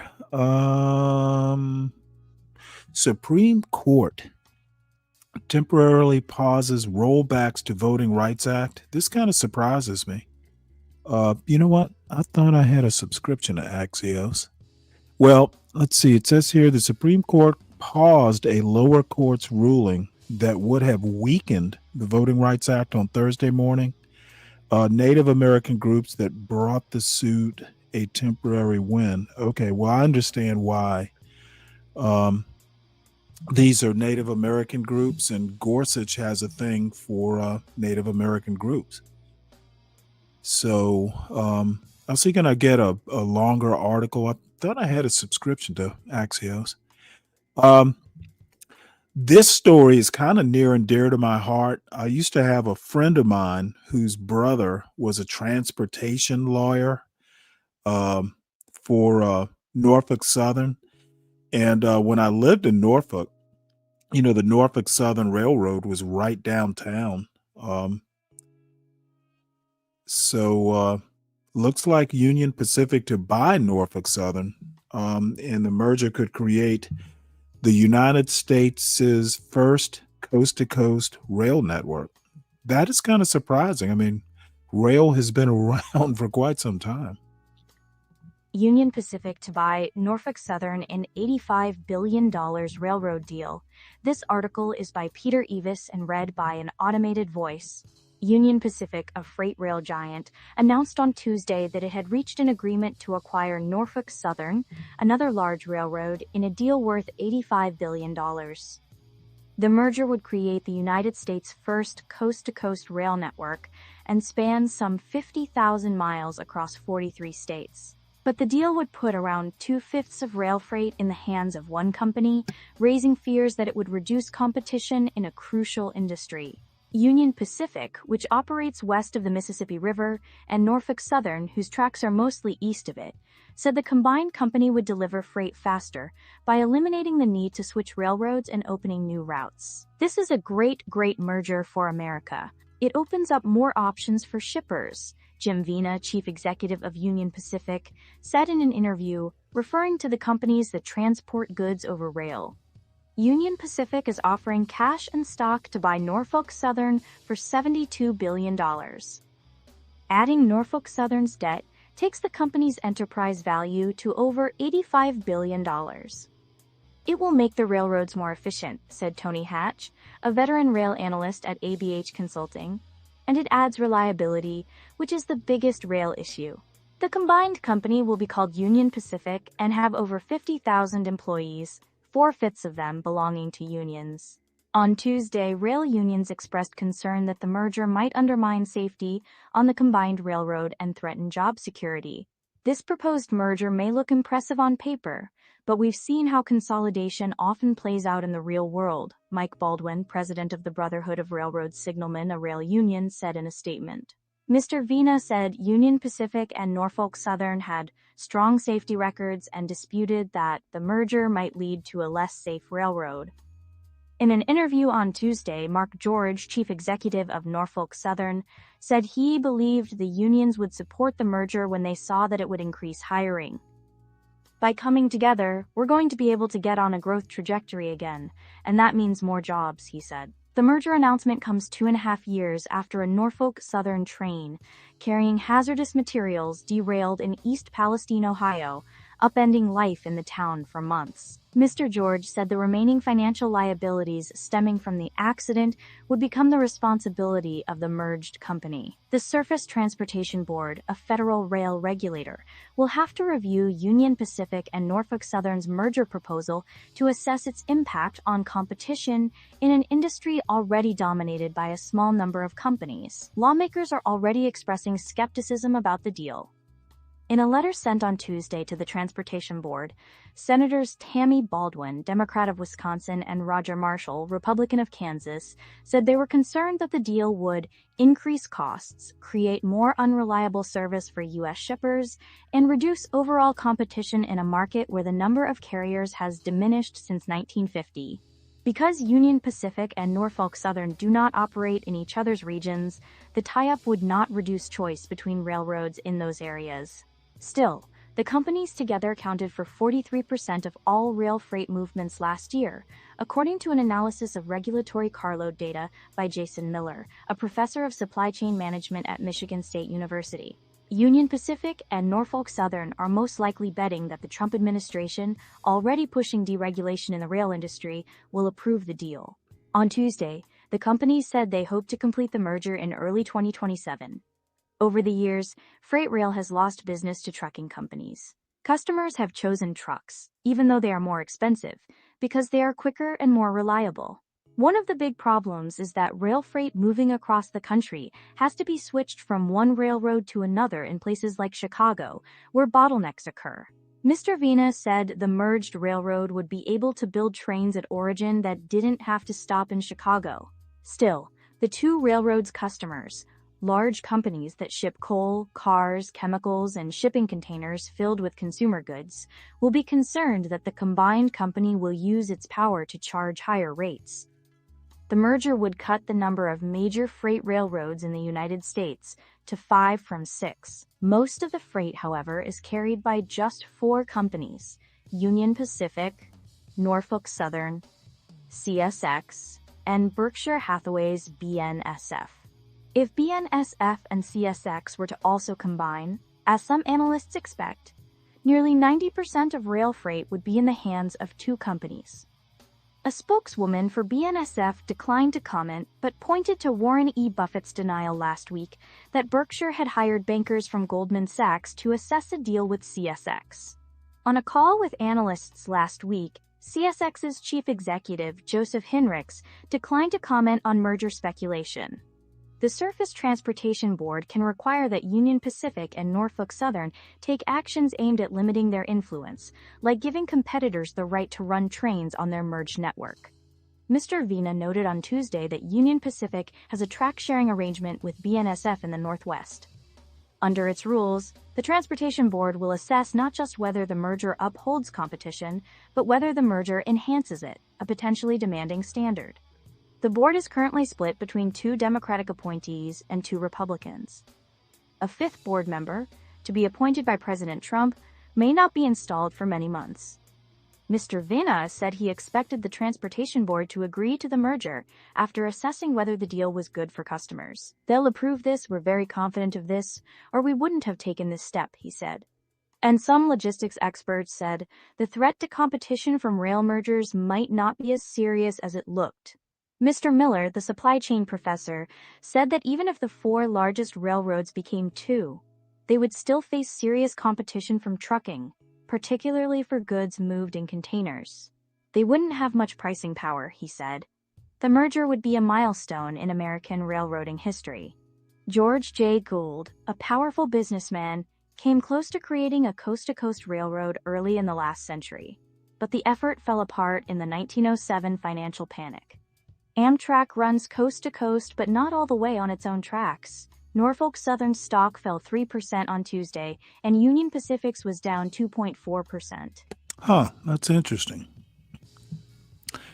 And I actually, I don't know when, but I've been toying with doing a round trip, train trip, from the East Coast to the West Coast.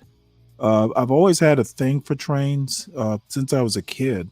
I had the prerequisite toy train set. So who knows? Maybe it'll be a birthday present or something. So let's see, what else is next? I don't know if anyone heard about the tsunami. Apparently in Russia, there was an earthquake and put Hawaii under a tsunami alert. So let's hear this. Well, it's just music. I guess I'll have to read it. So tsunami waves. Actually, you know what? No, I don't have it. Tsunami waves reached Hawaii and the West Coast after one of the strongest earthquakes in recorded history, a magnitude 8.8. Right now, parking lot. Oh, there is sound. Well, I'll pause that. 8.8 struck off Russia's Kamchatka Peninsula on July 29, but evacuation orders in Hawaii were lifted hours later. The waves began arriving in Hawaii after 7 p.m. local time. I guess that's yesterday. But initial observations were heartening to officials bracing for major damage in the state. By 10:45, authorities announced that the tsunami warning system had downgraded risk to the state from a tsunami warning to just an warning to just an advisory. There were no major reports of damage. So looks like Hawaii dodged a bullet and or a wave, and apparently tsunami waves began to arrive at Crescent City, California, and Humboldt Bay overnight. So I guess they're sighs of relief in Hawaii. And nobody went out to hang 10 on the tsunami waves. So we will move on very quickly through this Palestinian news because there's a third story on the topic that I find actually really interesting. But UK says it will recognize Palestinian statehood in September unless Israel agrees to a ceasefire and a two-state solution. So that is extremely interesting. And this is after, obviously this must have President Trump's approval. On July 29, 2025, UK Prime Minister Keir Starmer stated that the United Kingdom is prepared to recognize Palestine at the United Nations during its September session if Israel does not implement meaningful measures to resolve the crisis in Gaza. So that is a very interesting development. And then Netherlands bans far-right Israeli ministers as EU considers sanctions over Gaza. So Israel is pissing some folks off. And even Trump yesterday during that press conference, well, actually it wasn't yesterday, it was a few days ago, people are starting to go, what the hell are you doing? And Trump did defend Israel, saying, hey, these people want their hostages back.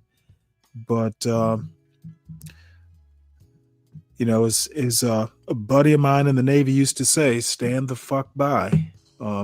This is going to get interesting. And the most interesting, Qatar, Saudi, Egypt joint call for Hamas to disarm, give up Gaza rule. So now we've got, admittedly, pro-U.S. allies in the Middle East, but I think that says something, especially Egypt, who, literally kept Palestinian refugees out, during the height of this conflict. So on Tuesday at a United Nations conference in New York, Qatar, Saudi Arabia, and Egypt joined calls for Hamas to disarm and relinquish control of Gaza. So, this is kind of a two-pronged thing. I will definitely stay tuned because this has got to end. There are like 60,000 people that have died during the this conflict, and people are literally dying, going for bags of rice and flour. And I'm glad to see that pressure is being put on both sides.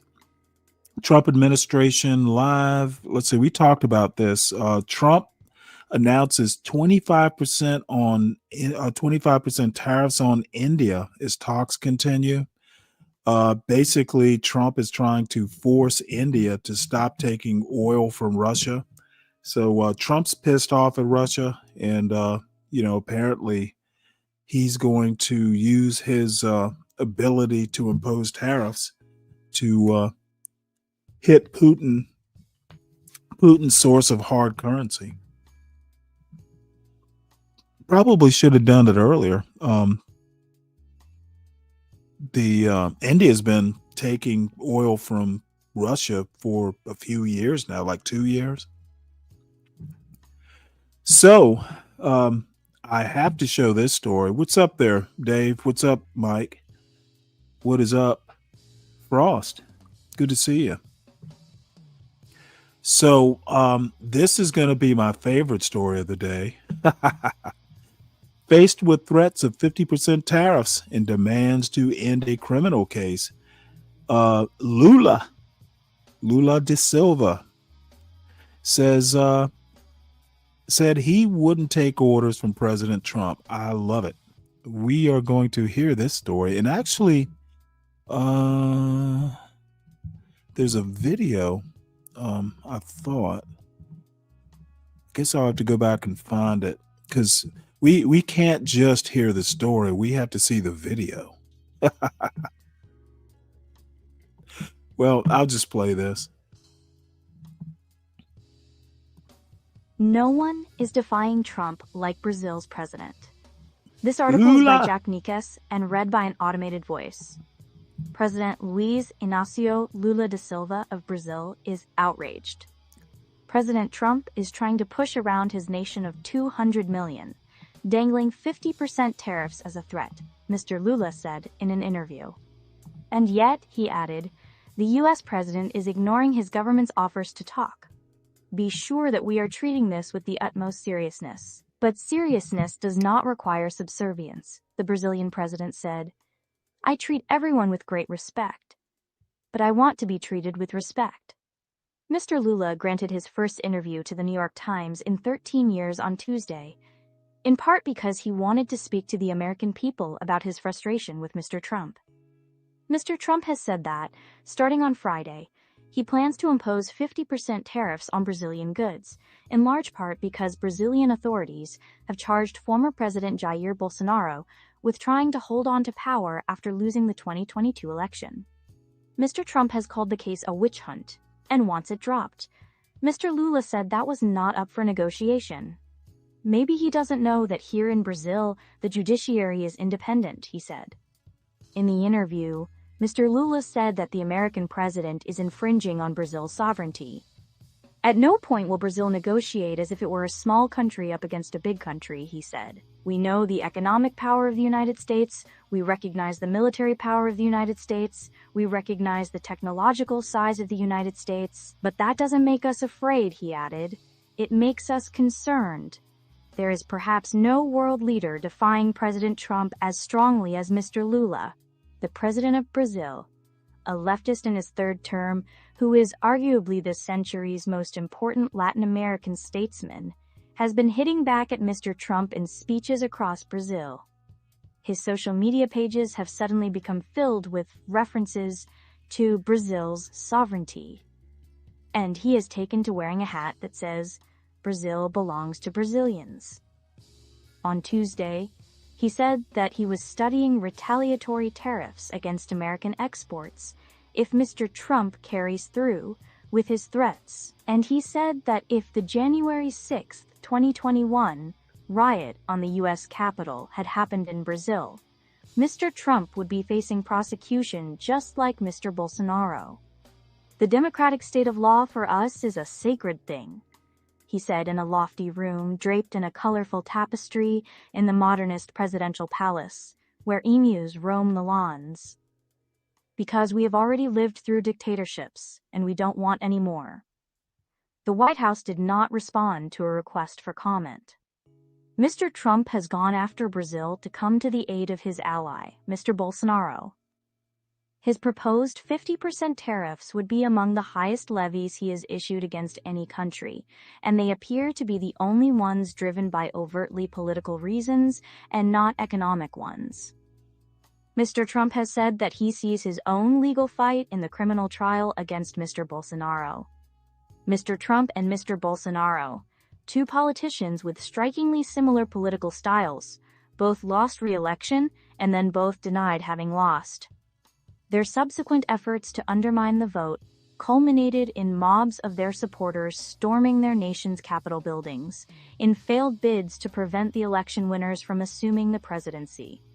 The stark difference is that 4 years later, Mr. Trump returned to power, while Mr. Bolsonaro is now facing prison. This month, Alexandre de Moraes, the Brazilian Supreme Court justice overseeing Mr. Bolsonaro's criminal case, ordered the former Brazilian president to wear an ankle monitor ahead of his upcoming trial on coup charges. Justice Moraes said that Mr. Bolsonaro's efforts to lobby Mr. Trump suggested he might try to flee the country. Mr. Bolsonaro could face decades in prison if convicted. In an interview with The Times in January, Mr. Bolsonaro said that to avoid prosecution...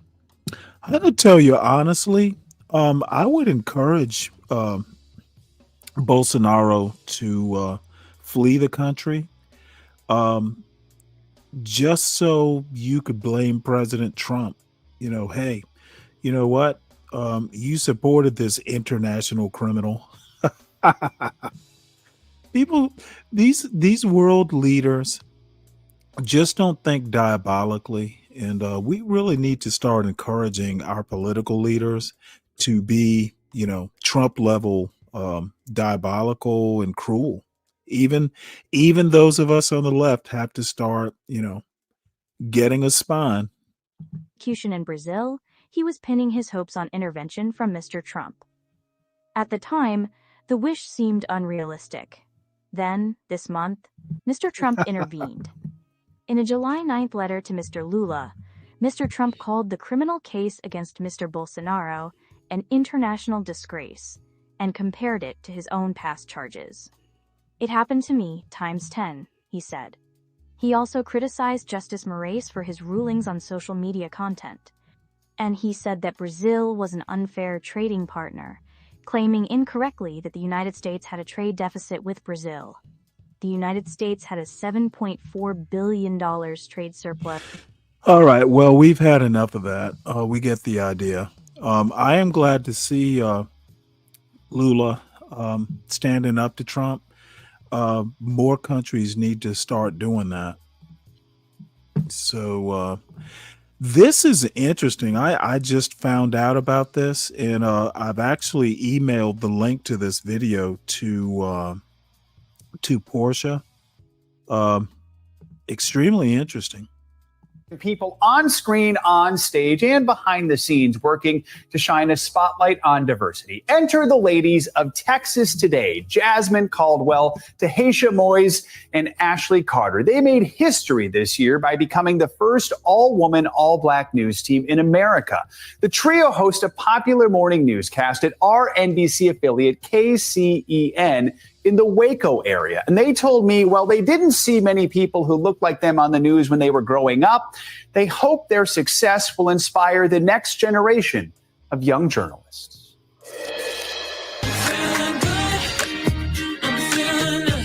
There are a lot of news shows out there right now. What do viewers who tune into your show get? I think they get news with a side of sass.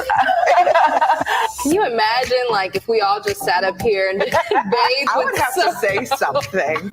We're going to use deodorant. We'll tell you what you need to know. First up, breaking news from Temple, where all lanes of West Adams are shut down. And then we'll tell you the tea on some things that we know. When I do get snow cones, I always have to make sure I get, like, light colors, like clear. Because if I get blue or red, stains the mouth.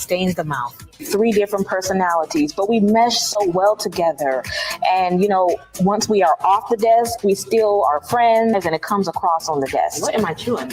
There's like a white chocolate. Oh, okay. I'm like, chips in there. That's what it tastes like, I think. Like, I chewed something. Is that supposed to be in here? Wait a second. Let me inspect this a little further. How are you flipping the script? Meteorology is a really male-dominated field, and then you see even less of Black women or people of color who are meteorologists. So just coming to work every day, that's how I'm flipping it. For me, flipping the script is coming to work as my most authentic self.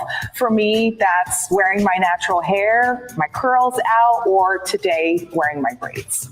I'm flipping the script by daring to be different, staying true to myself, and just being an all-around stellar news anchor. Good time right now, 6:04, now time for the morning rush. Tahisha, why is it what you're doing so important?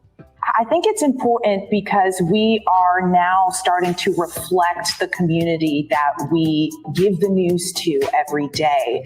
And for so many years, that just wasn't the case. Welcome back, everyone. Texans, we have a new Bluebell flavor you're going to want to try. Do you hear from the community, and what do you hear from the community? Well, I went to a banquet this weekend, and there was this woman who told me, she said, I just love watching you and Ashley and Tahisha every morning. Like, sometimes I'm not even listening to the news. I just want to see your faces, and I have my daughter watch you as we're preparing, to get ready for the school or for the work day. Another example, me and Ashley were in Walmart on Friday. Yeah. And we were checking out, and they wanted to take photos. So we had to, stop what we were doing with our bags in hands and take photos with some of the Walmart employees there. So it's great. Well, you wear your slippers. I don't know if I'm outing you. Yeah, I do. You wear your slippers. So I feel like Crocs would up. be. Slippers and her AKA socks. When you hear those reactions, what does that mean to you? the weight of knowing that we are role models for so many people. Now to our series, Flipping the Script, featuring people on screen, on stage, and behind the scenes working to shine a spotlight on diversity. Enter the ladies of Texas Today, Jasmine Caldwell. Now to our series, Flipping the Script, featuring people on screen, on stage, and behind the scenes working to shine a spotlight on diversity. Enter the ladies of Texas Today, Jasmine Caldwell, Tahisha Moyes, and Ashley Carter. They made history this year by becoming the first all-woman, all-black news team in America. The trio host a popular morning newscast at our NBC affiliate KCEN in the Waco area. And they told me, well, they didn't see many people who looked like them on the news when they were growing up. They hope their success will inspire the next generation of young journalists.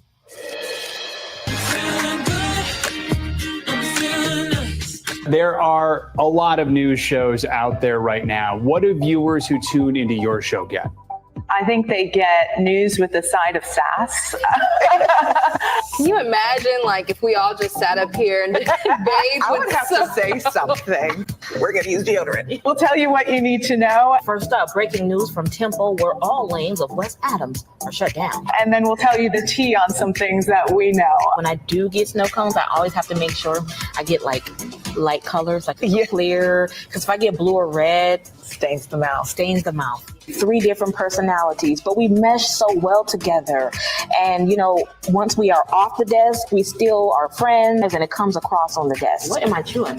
There's like a white chocolate. Oh, okay. I'm like, chips in there. That's what it tastes like, I think. Like, I chewed something. Is that supposed to be in here? Wait a second. Let me inspect this a little further. How are you flipping the script? Meteorology is a really male-dominated field, and then you see even less of Black women or people of color who are meteorologists. So just coming to work Ashley and Jasmine are both part of the every morning, that much more for so many people. When you hear those reactions, what does that mean to you? The weight of knowing that we are role models for so many people and a dream come true for so many others. It makes waking up every morning that much more important. It makes the job so much worth it. Ashley and Jasmine are both part of the Alpha Kappa Alpha sorority, which boasts a number of famous pledges, including Vice President Kamala Harris. The sorority has been so supportive. I'm a part of the local chapter here, and they brag on me and Ashley all the time. And the thing about AKA is they love to brag. So, So yeah, very supportive. They got Kamala, and now they got us. right, just beneath Kamala. I love it. Yeah, you always hear people say, like, you want to be the first, but you don't want to be the last. I'm hoping that now bosses in different markets and news stations are saying we don't have to do this cookie cutter way of news where you have to have a man and a woman anchor and this has to be your meteorologist. Give the people who are the best for the job, no matter what they look like, their race, gender, the job, and you're going to get good results regardless because of their talent, not because how they look. That was a fun conversation. Our thanks to Jasmine, Tahisha, and Ashley for sharing their stories. As for what's next, the 3 of them say they would love to win an Emmy. Oh, I'm loving what's going on in the chat. So much I could roast. And the theme for this current state of the chat, Brian Nichols, Kyle, Deacon Dave, WWWMD. And it's not weapons of mass destruction. It's what would white men do? That is literally what the anti-black blacks, like, they wake up in first thing in the morning going, well, what would a white man do? Y'all are sad. Bottom line is these women don't give a fuck what you think, for starters. Number 2, this weird thing that these 3 women represent all black women is retarded. It is literally 1935 called me and they want their attitude back. y'all sound old-fashioned to the point of anachronistic, and farther than that, just plain old weak. Whining about women you don't know is hilarious.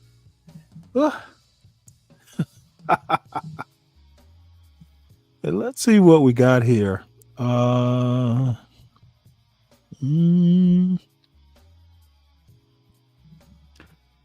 Let's see. You know what? I'm going to do this. And then I do have another video I want to... actually, you know what? I just saw something that looks even better. Oh, there we go. You know what? We're going to do this.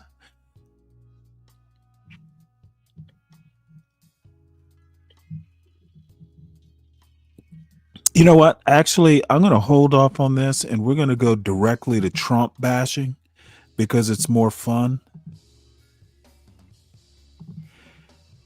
And let's see here. What do we have? Let's do some Trump bashing.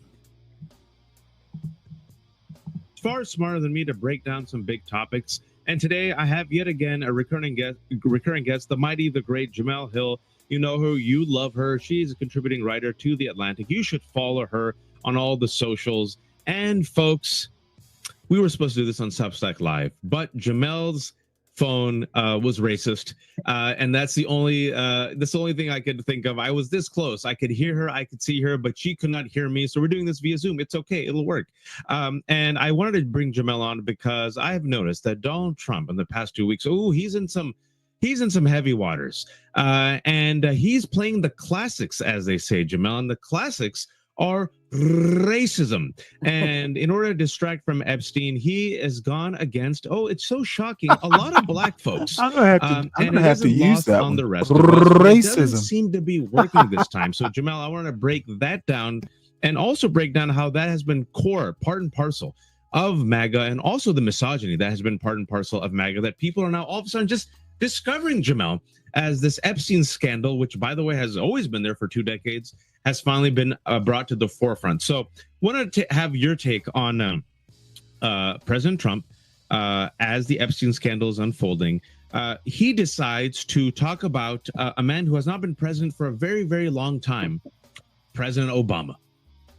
Yeah, so I think you sort of alluded to this in the lead up, is that he is just basically playing the hits. The hits are Barack Obama and Hillary Clinton. And so he's just like interchanging their names and just bringing them in to conversations that, one, they don't belong in, and two, to distract the fact that when are you going to release these files? Or it's starting to give the appearance of somebody who's quite guilty, and that whatever in the files must be something pretty, pretty unsavory, because why would you be going through such lengths to distract people from a promise that you made unsolicited to your base? You were the one that dug this hole, because let's be honest, like, I don't even know that Democrats even cared about this at all.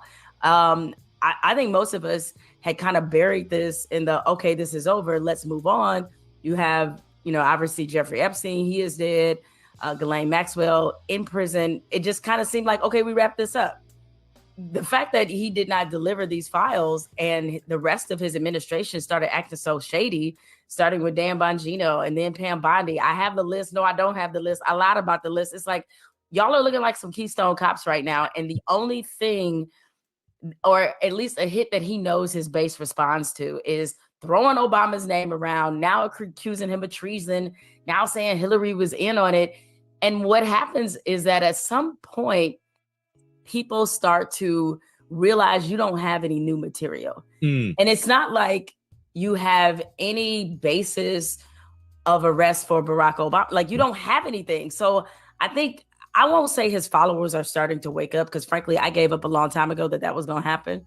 But I do think at least some of them are starting to wonder if they're not being played. If they're like, I know it's crazy because it's like, he's been played you. Like, we're the rest of us who are living in the same world understand that he's been played you. But I think this really is going to be something that is going to be a huge negative for him going forward, because I don't know what he can do to get from up under it. Like, unless he produces some evidence or something that is like, ha, like, I think he's boxed himself in to a point where this is going to end poorly for him. I agree with you. And as we're recording this on a Tuesday, some breaking news, folks. We just found out right now, as just went live with Jamel, taped with Jamel, because we tried to go live, was Ghislaine Maxwell will only testify for immunity or clemency, lawyers say. Folks who have been following as closely as I have, Todd Blanche, who was Donald Trump's personal attorney, who's now now an attorney general, met with Ghislaine Maxwell in prison for 2 days, shrouded by secrecy. And voila, after 2 days, Ghislaine Maxwell's attorneys yesterday emerged and said, please, Donald Trump and Supreme Court, pardon her. She is a victim. And right now, again, it just came out, she will only speak for immunity and clemency. And, if I was, say, guilty, what I would do, I would, not sit there and incriminate myself and make matters worse. Donald Trump, instead of saying, I will never pardon this pedophile Ghislaine Maxwell, who, by the way, folks, she was a pedophile. She not only groomed and recruiting these girls, but she also abused them. I would say, I will never pardon her. He's saying, I haven't thought about it, right? I wouldn't send my own personal attorney under shroud of secrecy to talk to this pedophile. I wouldn't, I don't know, Jamel, fire Maureen Comey, the special prosecutor. I wouldn't know, like you said, after 10 years having my henchman, Diane Bongino, promote this conspiracy, tell everyone, it's a hoax, and it's no longer the Epstein files, it's the Epstein hoax created by Clinton and Obama, and anyone who follows you're a fool. And then he goes back to the racism, folks. And I think this is a key to understanding MAGA. Do you remember when he threatened the Washington Commanders last week, Jamel? I do. 1 second, let me get my cat out. My cat tries to escape. All right. Okay, people are forgetting, but I try to keep the receipts. Jamel. So he comes out of nowhere, and again, this is part of him playing the hits. Like you said, he reverts back to the racism because he doesn't really have anything new. So suddenly he's putting pressure on the Washington Commanders to revert back to their old name, which is racist. And he also told the Cleveland Guardians, the same thing, like, go back to it. And with Cleveland, it was very much out of the blue. I mean, he has no pressure he can apply to the Guardians, really. And with Washington, they are trying to get a stadium deal done right now to rebuild at RFK. And he is sort of basically threatening that he will become an enemy in this process unless they go back to the old name, something no one asked for. And his justification for doing it is that a great many of our great Native Americans, he always speaks in the possessive when it comes to people of color, that they're personally his, that whole slave plantation mentality that he has. And he's trying to convince people that, no, they want the name back. And I was like, really? Because I don't think you probably have had a conversation with an indigenous person to say this for sure. Now, he's not totally wrong in the sense that there were some Native Americans who did not mind that was the name. Yeah. But of which I say, there are also some Black people who don't mind when white people use the N-word in front of them. That's right. My whole thing is, what is the upside of actually doing it? We know the history of this word. We know what it means. I mean, there's no upside in having something that racist because it also invites people. The larger issue is that it invites people to treat indigenous people like caricatures and like toys and mascots. And that in itself is a certain kind of dehumanization. So like, why would we want to return to that? And he's just determined to drag us back to basically the worst versions of this country. And I think it all has to do with this Epstein stuff. And think about the situation that he's in. Is that, okay, she says she's only testifying if she is given immunity and clemency. As much of a degenerate as I think Donald Trump is, he can't do that because what this will create, well, number one, unless she has some new information, I mean, there's a thick caseload of people and names and all this. Like, does she have some new information that's going to implicate somebody else? Or are you basically providing her clemency and cover so that she exonerates you, which is not a good enough reason to do that? As you pointed out, not only did she procure girls for Jeffrey Epstein, she abused them as well. So you're going to let somebody like that out of prison to save your own ass. And I'm sorry, this is often a phrase you don't use with Donald Trump, but even for him, that would be a new low. Yeah, well, there's more and more lows coming out because as we're recording this about 2 hours ago, I don't know if you saw that reporters asked Donald Trump, well, when you were in Scotland and we asked you about these questions about Epstein, you said you had a falling out because he was poaching or taking some of your employees. And Donald Trump said, people were taken out of the spa hired by Epstein. I told them, we don't want you taking our people, whether it's spa or not spa. He did it again. And I said, out of here. Reporter, was one of the stolen people Virginia Giuffre? Virginia Giuffre was 16 years old, working at Mar-a-Lago, was recruited, groomed by Maxwell, and then she just killed herself, folks, via suicide in April. A tragic story. She was one of the most prominent individuals, victims, who named not just Epstein, but also Prince Andrew. And then Trump said this, you said own. He looks at, he treats people of color, especially as he owns them as property. Also women. This is how we responded, Jamel. Trump, I think so. He stole her. Your response. That was at 3 p.m. today. So, Yeah, I commented on that earlier. Donald Trump is so weird. Okay, like he owns these people. And I know what he meant. Basically he was her employer and, poached would have been a better word. But I'm going to go back to what I said earlier. Donald Trump had known Epstein for a while. Epstein was a member of Mar-a-Lago at the time. And if the best he could do was, hey, don't do it again. And then when it happened again, hey, I'm going to ban you from the club and we're no longer friends. That's all he did. Dude, this is literally,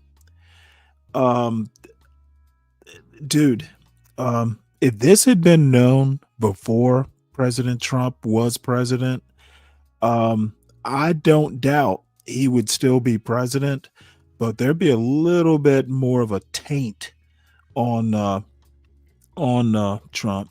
Let's see. What's up, John? It's like he traded the Merchant of Death for an WNBA player or something. I'm not sure I even get that reference. I feel like we are at this point with this person so many times, and that he's brought us to this point as a nation. Is that who are we? Like, really? I mean, I know the political divide is deep, and I know people are on opposing sides, and I get all that.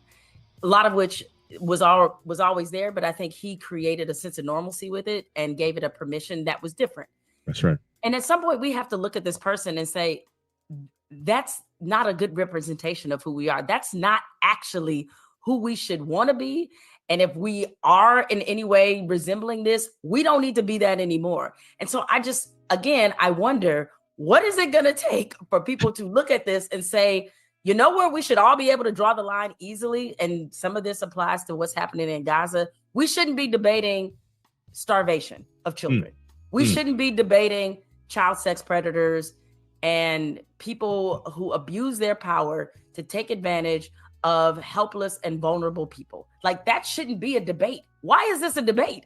And so him saying that signals to me that it wasn't really about something. Like, if you say you've fallen out with somebody, if he would have said, because I thought the dude was a creep, I thought that like perhaps there was something unsavory going on, I protected my people, I told him I never want to see you again. That's a different response as opposed to he stole her, which meant when somebody steals something from you, one, you consider a possession, and two, it's a possession that you feel like you have the same rights as they do. That's right. So that means he stole them from you in what way and in what context? And what does that mean? Does that mean that, well, this was mine to do as I wanted, and then he took it? What?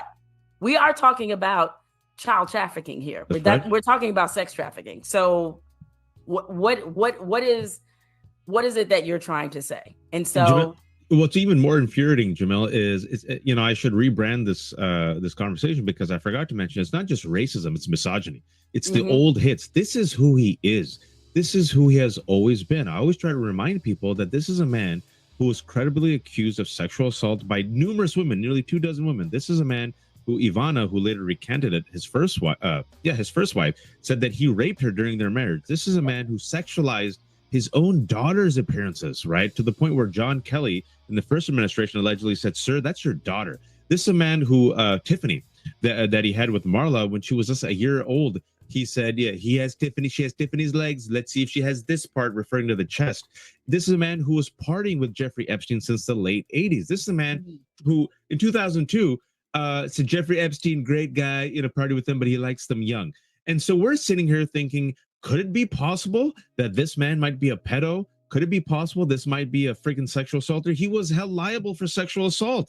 E. Jean Carroll, he lost the case, and for defamation. And the fact that, and even the racism, you and I keep the receipts, right? Like, this is a man who took out a full-page ad in the New York Times to wish for a death sentence for teenagers, black and brown teenagers, who were wrongfully convicted, the Central Park Five, who became the Exonerated Five. And folks, you would think, after all these years, after these poor boys lost so much of their life or traumatized, after they were exonerated by DNA evidence, you would say, I was wrong, I wish them well. He can't even do that, Jamel. To this day, people forget that Donald Trump still says that they're guilty. This is who he is. This is who he's always been. And people say, well, you know what, this will always really bother me about Biden and other folks who, you know, look with fondness to a past of America, right? They're always talking about restoration instead of reformation. Biden said, this is not who we are. And I think the rest of us were saying, I think this is what America's always been. Racist, capitalist, and misogynist. Your take. No, I think that's right. That's why I tried to be careful with the phrasing and say, we got to look at and assess, like, is this who we want to be? And the suggestion that I'm trying to make is that we have kind of always been a version of this. And Well, we've been I'm going to stop this right here. The question, is this who we want to be? I think the jury's in on this one. The verdict is yes. America wants to be this way. That's why they elected Donald Trump. Stop having hope, to be honest. America, the majority of Americans, the majority of the voting public, last November decided, yes, this is who we want to be, and this is who we want to represent us. This hope and change bullshit that people like Jamel Hill, I think that's her last name, you know, it's always good to be a bit optimistic, but dude, we are 250 years in and we're still as racist, sexist, and anti-intellectual, and, you know, cater too much to morons and occasionally elect them to represent the country. This isn't going to change. So we need to maybe move to a more defensive crouch. How do we protect ourselves from people like Donald Trump? To me, that seems the better strategy.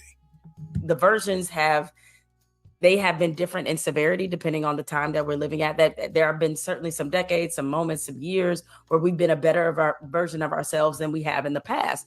But I think right now we're pretty much at that time in history where we're among the worst versions of who we are as a country, simply because what we have tolerated and allowed to take hold as the leadership. You know, Donald Trump, for good or bad, is the face of this country right now. And when people see that face, and when they hear comments like that, and when they see him constantly drilling into racism and misogyny as a country, it's not just embarrassing.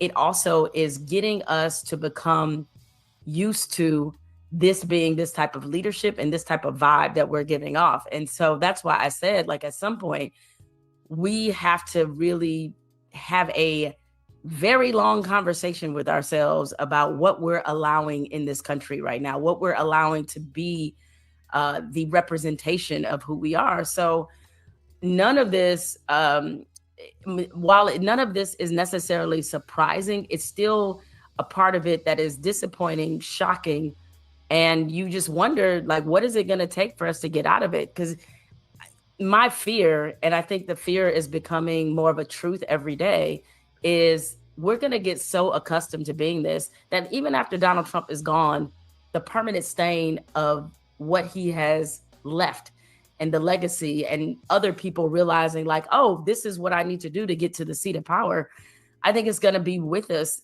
perhaps permanently. Yeah, I believe this is generational damage, what he's done even in the last 6 months. I was talking to David Rothkopf, who had a meeting with all these experts who said the damage that Donald Trump and this MAGA administration has done is generational. People think that the 2026 election, a snap of our fingers, will bring everything back. Nope, folks. Once the Department of Education is gone, USAID is gone, these government agencies are gone. It's very hard to bring them back, but also our reputation around the world. You know this, Jamel. People are turning away from us. Literally, people are poaching our best minds in science and in AI, and like, come to China, come to Japan, come to Europe. And people are like, why the hell should I go to this country?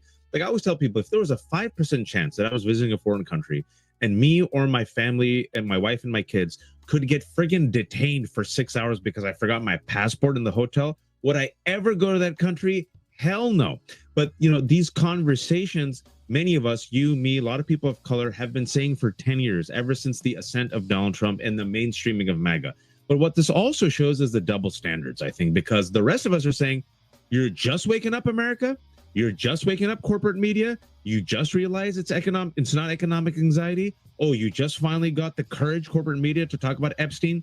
The reason why, let's be honest, they're talking about Epstein is because MAGA's talking about it, because he radicalized their base. And when the right wing talked about it, that's when corporate media and some Democrats finally got the steal to say, aha, we got the permission.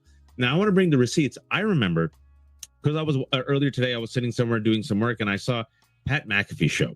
It was just coming on the screen. And Pat McAfee and Joe Rogan, folks, Joe Rogan, the UFC is a sport, UFC commentator, right? They're talking about Epstein, and Pat McAfee has Aaron Rodgers, and they're talking about politics, right? And that's okay. But I remember when you were bringing this up when you're on ESPN, oh no, Jamel, you've gone woke. Don't bring politics into sports. Let me pause this right quick because I have a couple sidebars. To the Trump part, Department of Justice says Epstein Maxwell grand jury transcripts only consist of law enforcement testimony. Oh, this is awesome. Nothing here but law enforcement. You know what? Oh, this is just gonna get better. And then to the immigration stuff, this is actually rather interesting. What happened, but I just kind of felt the need I had to. So as you guys know, I went on a cruise, but what's interesting is what happened when I got off the cruise. I was leaving the cruise ship, and when you pass through, you go through Border Patrol. And I wasn't thinking anything of it. I had my 3 suitcases, which was large, medium, and small. And I'm walking through. Mind you, nobody's been stopped from what I can see. But they stopped me and asked me for my passport. There's 2 guys. Now I'm only talking to one. So he asked me for my passport. I handed it to him. He asked me all the relevant questions. What ports did I go to? What did I buy? What's in my bag? Where do I live? Did I buy any pharmaceuticals? Things of that nature that you would expect them to ask you. Now, what they asked me next is what was kind of like, why is that relevant to this conversation? So he asked me what I do for a living. And I was like, I'm a content creator. And he asked me for my handle. He asked me what type of content I create. And I was like, I told him my handle, spelled it out for him and everything. Tell him I create content with my family. I do some cooking and all that stuff. And mind you, the whole interaction felt like it was like 5 or 10 minutes, but it honestly could be maybe like 2 or 3, Anyways, I'm talking to this guy and I don't remember what else was said, but I do remember the guy off to the side, which was the other guy, was like, Miss Cora. And he yells it out pretty loud. He goes, Miss Cora, you're famous. And the guy that I'm speaking to hands me back. There was nothing else said. He hands me back my passport and, says I can go. And later on, after everything settled down, because at this, my heart's pounding because being stopped by Border Patrol is just so scary. Thinking over everything that's happening. And my husband's like, well, maybe he just thought you were pretty and he just wanted to know more about you. I'm like, okay, but if I wasn't on social media and my job was something else, how would this have gone? Anyways, has this happened to anybody else, or is it just? If American citizens are being harassed or American children are being affected by this immigration policy, it needs to be at a minimum refined. Okay. These guys are a problem, and their problem is only going to grow. Donald Trump needs to get his head out of MAGA's ass and start using his 80-year-old brain.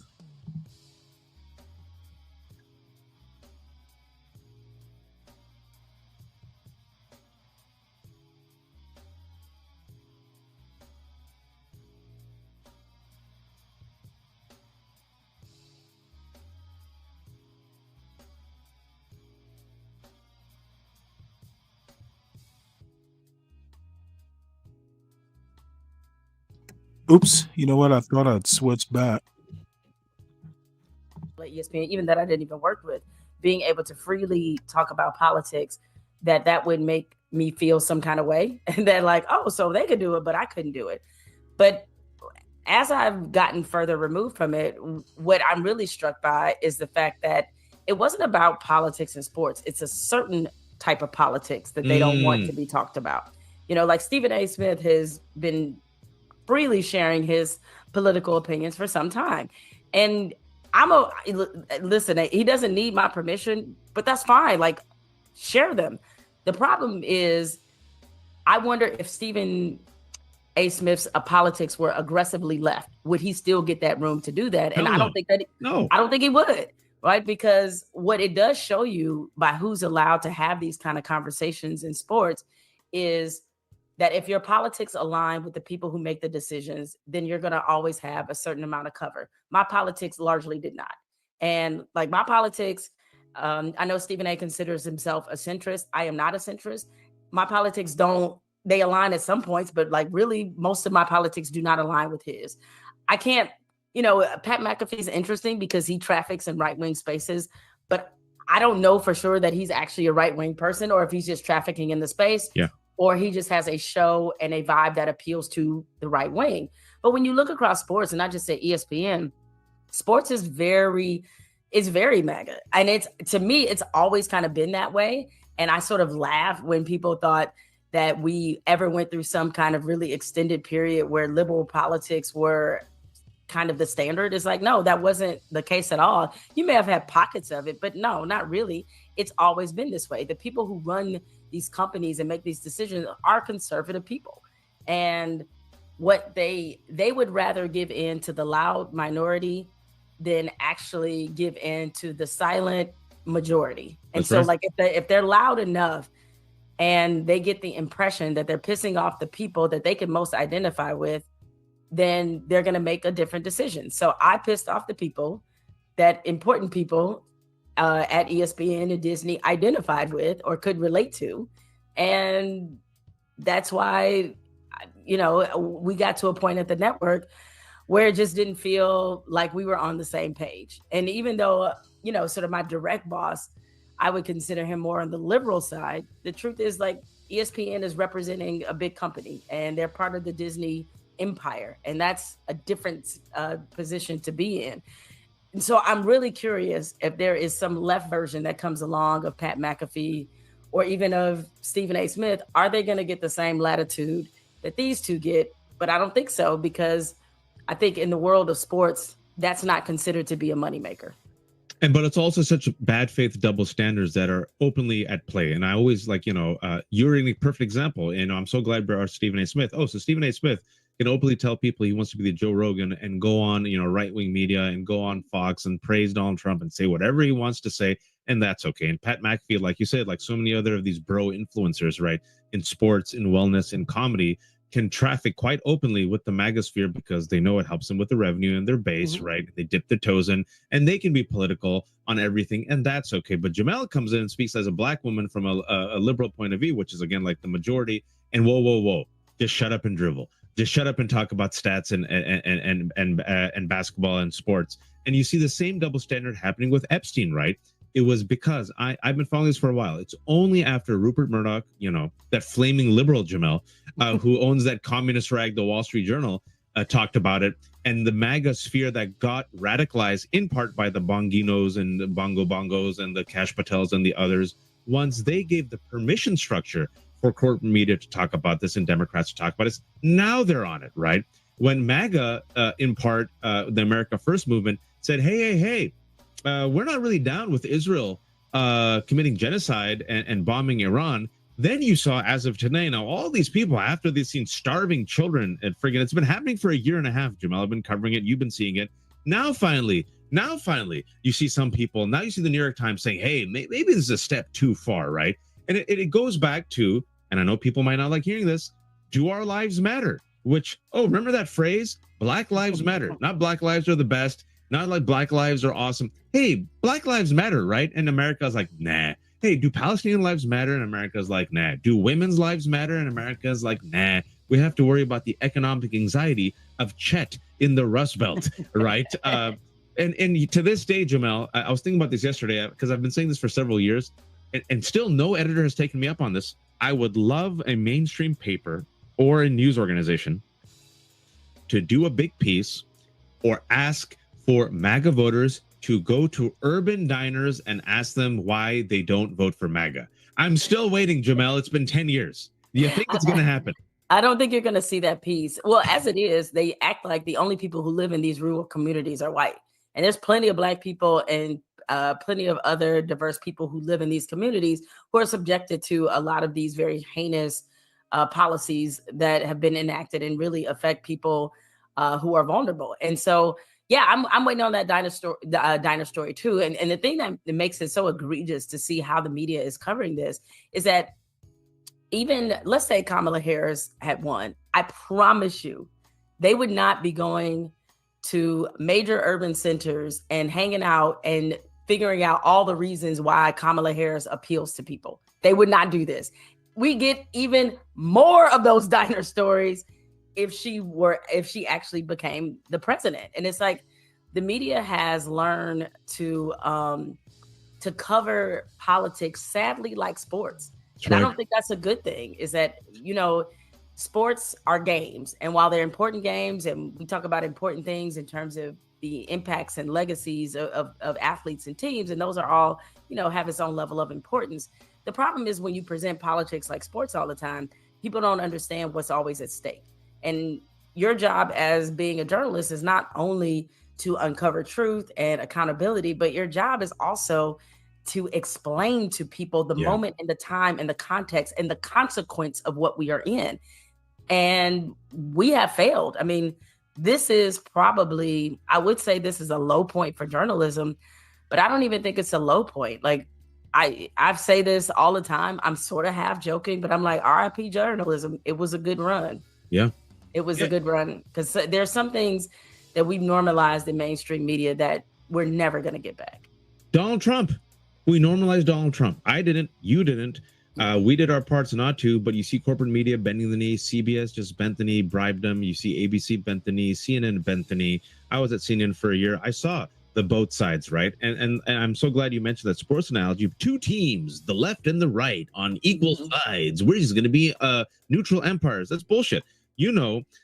Story framing, that's subjective. Who to bring on, that's subjective. How much coverage to get, that's subjective, right?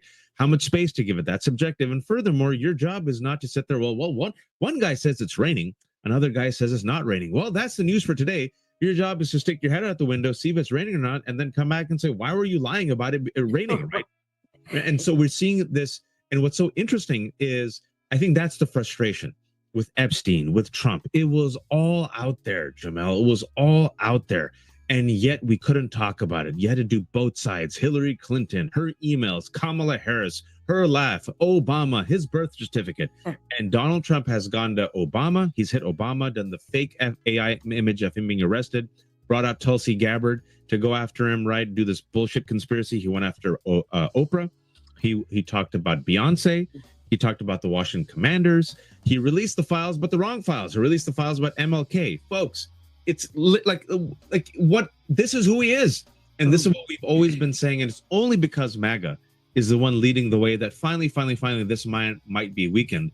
But I hope it's instructive. I agree with you. I think the Elie Mistal used to say this to me, and a few other people said this, that, when he was invited to MSNBC, everyone on that floor agreed with him. But the corporate floor, they didn't like him, right? It was like, that floor liked him, but the C-suite, the people in charge, they didn't like him. And these people seem to be aligned with whatever Trump represents, the greed, the cruelty, the racism, and the misogyny. And I have to ask you this, because this is trending right now, and I wasn't following it until I finally followed it. American Eagle. This is happening in the year 2025 as eugenics has gone mainstream, white nationalism has gone mainstream, Nazi conspiracies have gone mainstream. For those who aren't following, why this is trending everywhere today, American Eagles has an advertising campaign with actor Sydney Sweeney. Sydney Sweeney is known for her assets, okay? And those assets are being shown off in the American Eagle jeans. Fine, Sydney Sweeney, go get paid. It's not the first time that women have used their breasts and their ass, or that has been glorified. However, the great genes, literally and deliberately, she's also talking about great, Genes, right? Sydney Sweeney has great, Genes, and jeans is crossed out and replaced with jeans. Sydney Sweeney is very white, very blonde, has blue eyes, and it seems, based on what we found out, that this was a very deliberate, provocative campaign, and American Eagle knew what it was doing. Genes are passed down from parents to offspring, often determining traits like hair color, personality, even eye color, Sweeney says before the camera pans up to her blue eyes. My genes are blue. What? All right. So this has, like, Doja Cat ripped it. Like, all these folks, especially black women, are like, yo, can you be less subtle next time? Your take, Jamel. All right. At the risk of pissing people off, I got to be honest. When I watched it the first time, it didn't even occur to me. And some of this, but I also since then have found out a little bit more information. And I did not realize, because, I know Sydney Sweeney like a lot of other people do. Is like, obviously from her work. I've never seen Euphoria, but I am a big fan of White Lotus. So, like, I remember from White Lotus, she's also, I think, in Handmaid's Tale. And so, but I did not realize that she was this like MAGA right-wing darling, not because of anything necessarily that she did, but because that is, I guess, apparently a large percentage of her fan base. So there were like more layers to it than I initially. And her family. I remember she shared a photo a couple years ago of her family cookout. Somebody had a Make America Great Again hat, and her explanation for it was that it was some kind of joke and that it really wasn't meant to be taken seriously. Listen, all I know is Tom Brady had a MAGA hat in his locker once. That's all I'm gonna say. And we have certainly seen him associate with Donald Trump since then. Oh yeah. But anyway, I say all this to say is, I think it's even if you look at it, and again, like I'll gladly throw myself under the bus even if you look at it and say to yourself, like, I didn't see anything. And once you start talking to people, and given that the time that we're Look, we need to stop acting like we're surprised that America raises racists. Why is this even a big story? Of course she's a racist. America, I would actually say that one of its better exports is racism. Look, I keep saying that parenting is America's biggest problem, and it leaks out into so many different areas of American life. We need to stop doing this. Two people that are left on the left being surprised that a Sydney Sweeney or a Tom Brady have MAGA hats. We know what America is. We know who America is. And I would be much more interested in hearing them roast the shit out of a racist than, lament that America is full of racists. Roast the bitch. This is a better use of time. Roast the dumb motherfuckers and be done with it. Like I do on this show. I'll roast your racist ass and laugh when I do it and then move on. And speaking of roasting racists, please make sure that you subscribe to the John Gall Urban Landlord channel, where it's the daily, it's always on the menu, 24 hours a day, used to be, and probably will be one of these days. Subscribe to the Stanley Cross channel at Stanley Cross 6000. If you're in the John Galt channel right now, hop over, do me a favor, hop over, subscribe, and share and like that channel. Then you can come on back over where you might be more comfortable. And make sure you subscribe to the Urban Landlord Clips channel. It's where John's channel, especially a lot of his street interviews, get clipped and displayed over and over and over and over and over again. Looking for the lesson that really isn't there, but you know, it is what it is. Make sure you support the channel. I'm sorry, make sure you support the host. It is what is it, Wednesday? It's getting close to the weekend. Can't wait till it gets here.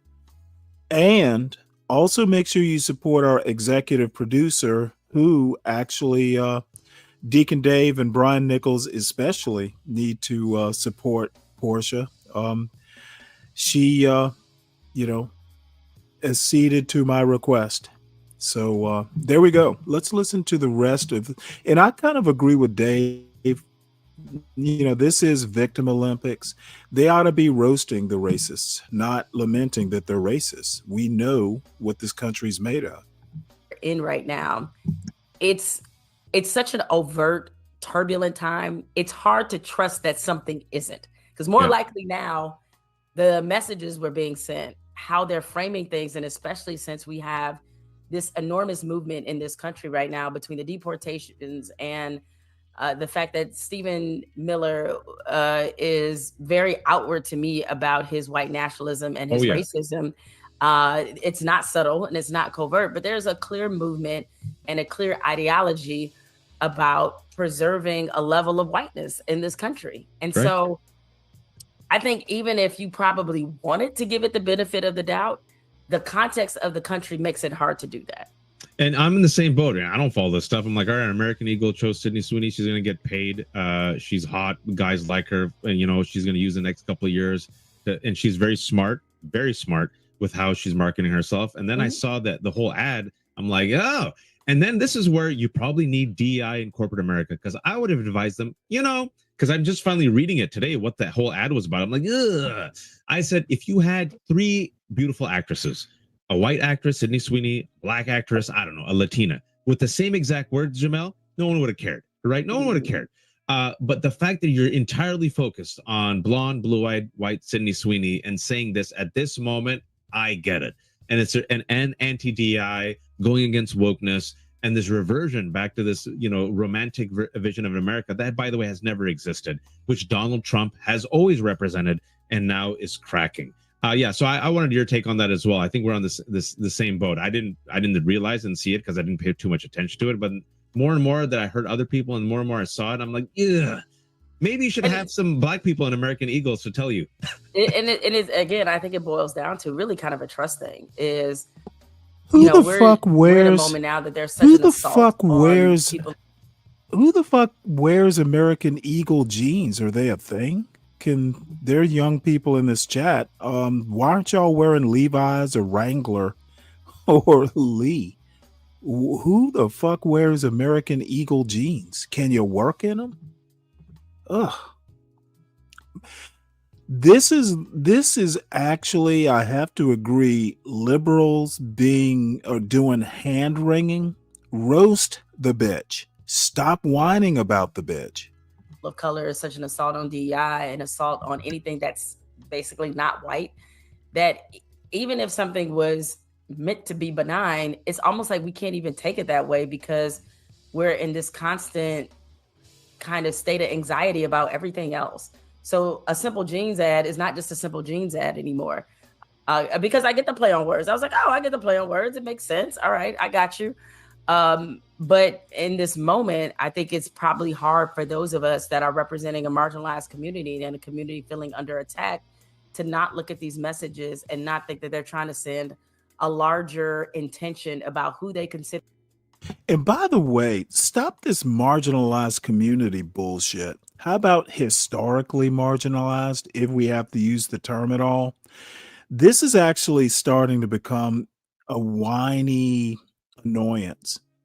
I think historically marginalized would be fair. I'm not enjoying this. We may have to move on. It's not sufficiently snarky enough. To be from good genes, who they consider to be beautiful, who they consider to be American, most of all. And that is why I think even if you wanted to give them the benefit of the doubt, why it has been so difficult for people to do that. And Andrew Breitbart, who was Steve Bannon before Steve Bannon, actually Steve Bannon's mentor, right-wing gadfly, said politics is downstream from culture. And Steve Bannon and Stephen Miller and MAGA understood that, which is why they are all up in culture and sports and wellness and. And you know what? I guess I've just gone into cranky old man mode. Why the fuck do people turn their books around so you can see the fucking titles? Just put them normal. I think maybe this is all. Yeah, it's getting pretty much over. It's time to move on. I'm just fucking bored.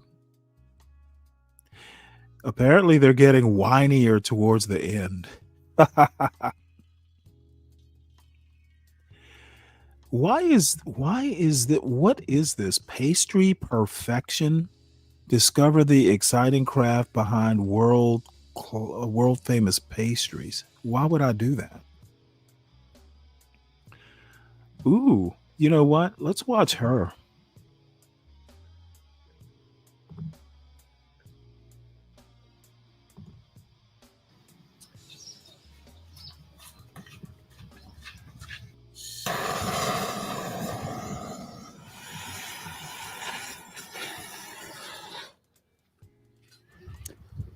And then while this is playing, I'll go find something more suitable.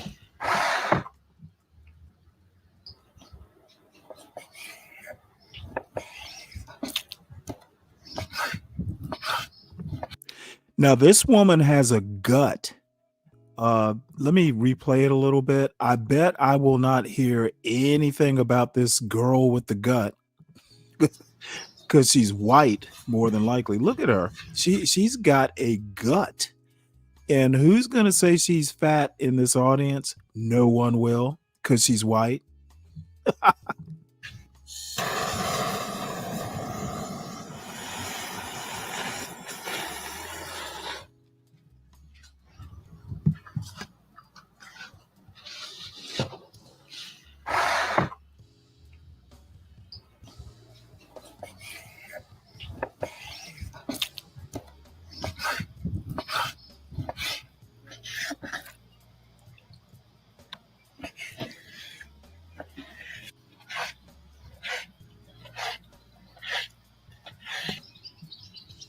And one other thing, now I haven't watched a lot of this. Her name's Luba, I think, or at least that's her handle. One of the things I've noticed, speaking of guts, she always sits down to eat. And does she share her food? I only see her eating her own cooking with no one to share it with. So maybe that's why she has that gut.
Yeah, this is the weird part. That's why she has that gut, I guess. She's gonna eat that whole pan by herself.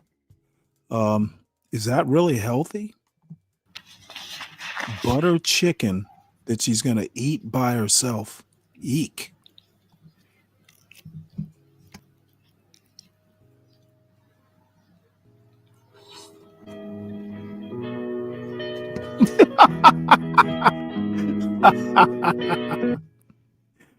Oh boy, she definitely got to. Oh, look, seeing her chew was the highlight of that film or of that video. Um, this is something that will bore some folks, but I'm gonna watch it anyway because I'm interested.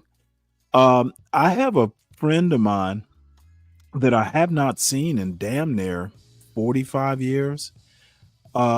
He was a senior, I believe, when I was a freshman in high school, and he went to Belmont Abbey. And I have no clue what he majored in or anything like that. But Belmont Abbey is a small Catholic college. I think it's in North Carolina. But anyway, as a matter of fact, I'm going to subscribe to it. I actually thought about going there, but I kind of figured, you know what, I've done first through 12th Catholic schools. I don't need I don't need another 4 years. So let's listen to this. It's called Above the Veil, Classical Education in the Black Community. Good morning. My name is Dr. Joe Wysocki. I'm the Dean of the Honors College here, and welcome to the Conversatio podcast, the podcast of Belmont Abbey College. Today, I am absolutely delighted to be joined by my friend, Dr. Anika Prather, who was with us, 2 years ago, I think now, in the midst of COVID. She was our virtual speaker for a Jack Miller conference, but so wonderful to have her back. And we're going to have a great conversation. In the way of a brief introduction, Dr. Anika Prather earned her bachelor's degree from Howard University in elementary education. She also has earned several graduate degrees in education from New York University and Howard University. She has a master's in liberal arts from St. John's College in Annapolis and a PhD in English, theater, and literacy. Dude, she got a liberal arts master's from St. John's. I had a professor when I was a junior in college who was a St. John's graduate, English class in upper level, which chemistry majors usually don't take, but I liked English. St. John's is hard as shit because you read all the, like, if you're gonna read, say the Divine Comedy, you read it in the original Italian, I think Italian, or maybe I can't remember. Was the Divine Comedy in Italian? Because I think Dante wrote in vernacular, or maybe it was Latin. I can't remember. But you don't read a book about the theory of relativity. You read the theory of relativity. That shit is hard. And so let's have a look at this woman. Education from the University of Maryland.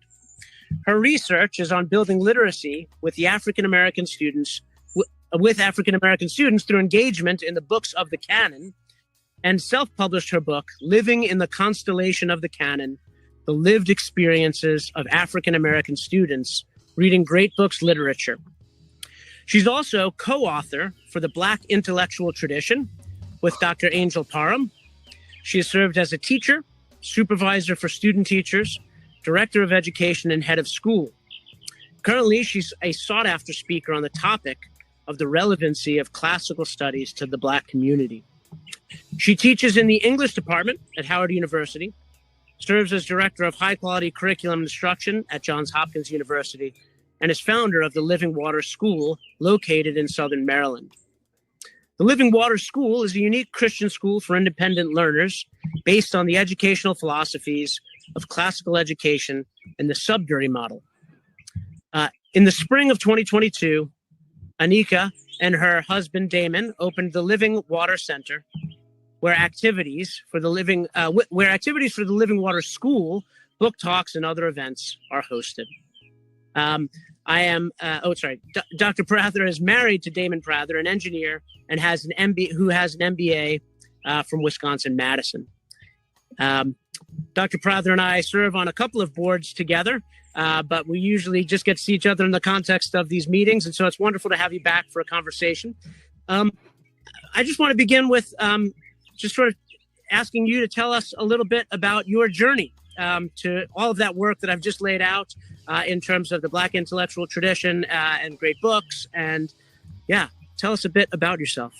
My journey started through my parents. I feel like everyone knows my parents, even though a lot of people have not met them personally because I talked about them so much. They're so inspirational in this journey. You know, growing up, they wouldn't have called it classical education. I don't think they realized that's what they were doing. My brother and I both went to Christian schools, but at home, they would extend that education to us just reading all types of literature, especially various works of the canon. And a favorite of our family would be Tolkien or C.S. Lewis, but many others.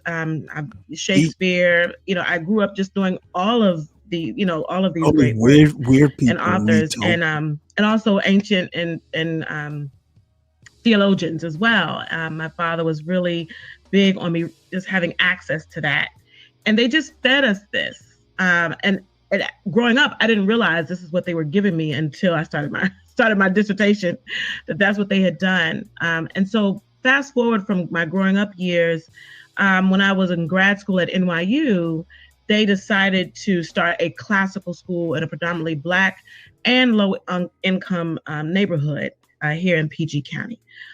And forgetting that upbringing, I thought, what are you doing? Like, this literature is irrelevant that's John's to our favorite people. county. And it's so interesting that I felt that way because, every house I grew up in, I remember my mom, when we would look, I lived in like 2 different houses. And every time we moved, my mom would look for where she could put a library or if the house had a library already. The library was the center of our family. And it's always been massive. And it always was unsegregated. It was just, I might have a Bible next to the Book of Mormon, Malcolm X next to Shakespeare, Angela Davis next to Watchman Nee, and they just had this massive library that I grew up paying attention to. I would pull books off and kind of read through things and learn for myself.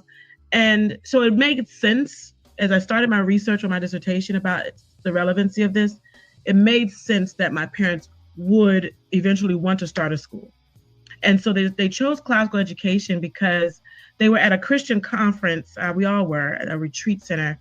And they just saw this little pamphlet from the Association of Classical Christian Schools that said how to start a classical school, something like that. My mom took it's a little rectangle pamphlet, and she and my dad read it that whole week we're at the conference. They got home from the conference and contacted ACCS. ACCS sent them everything they needed.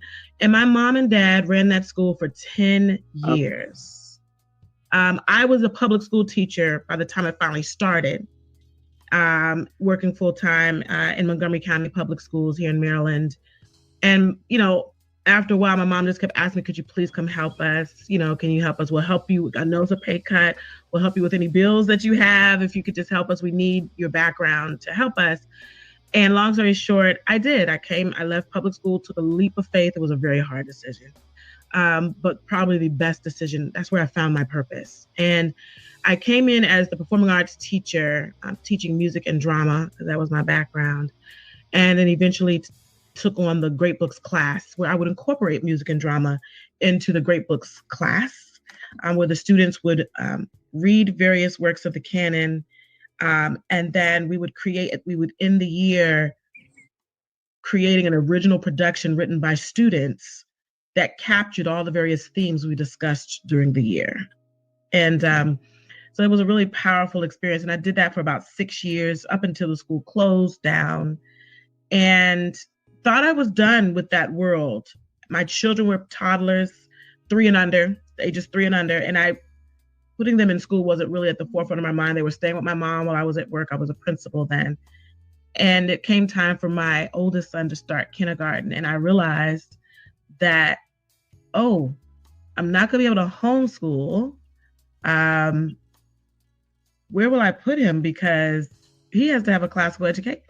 He has to have this education that I grew up having, even though I didn't realize that's what I was having. And the work we did together with my parents, I wanted him to have that.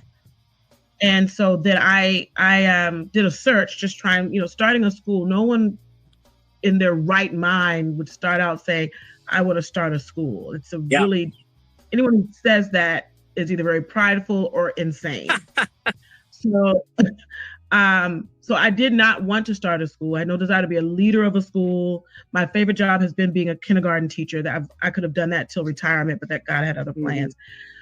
But I realized that there was nothing for my son, who was African American, to have a classical education that also celebrated his heritage and created a connection to his heritage. So I started the Living Water School almost 9 years ago.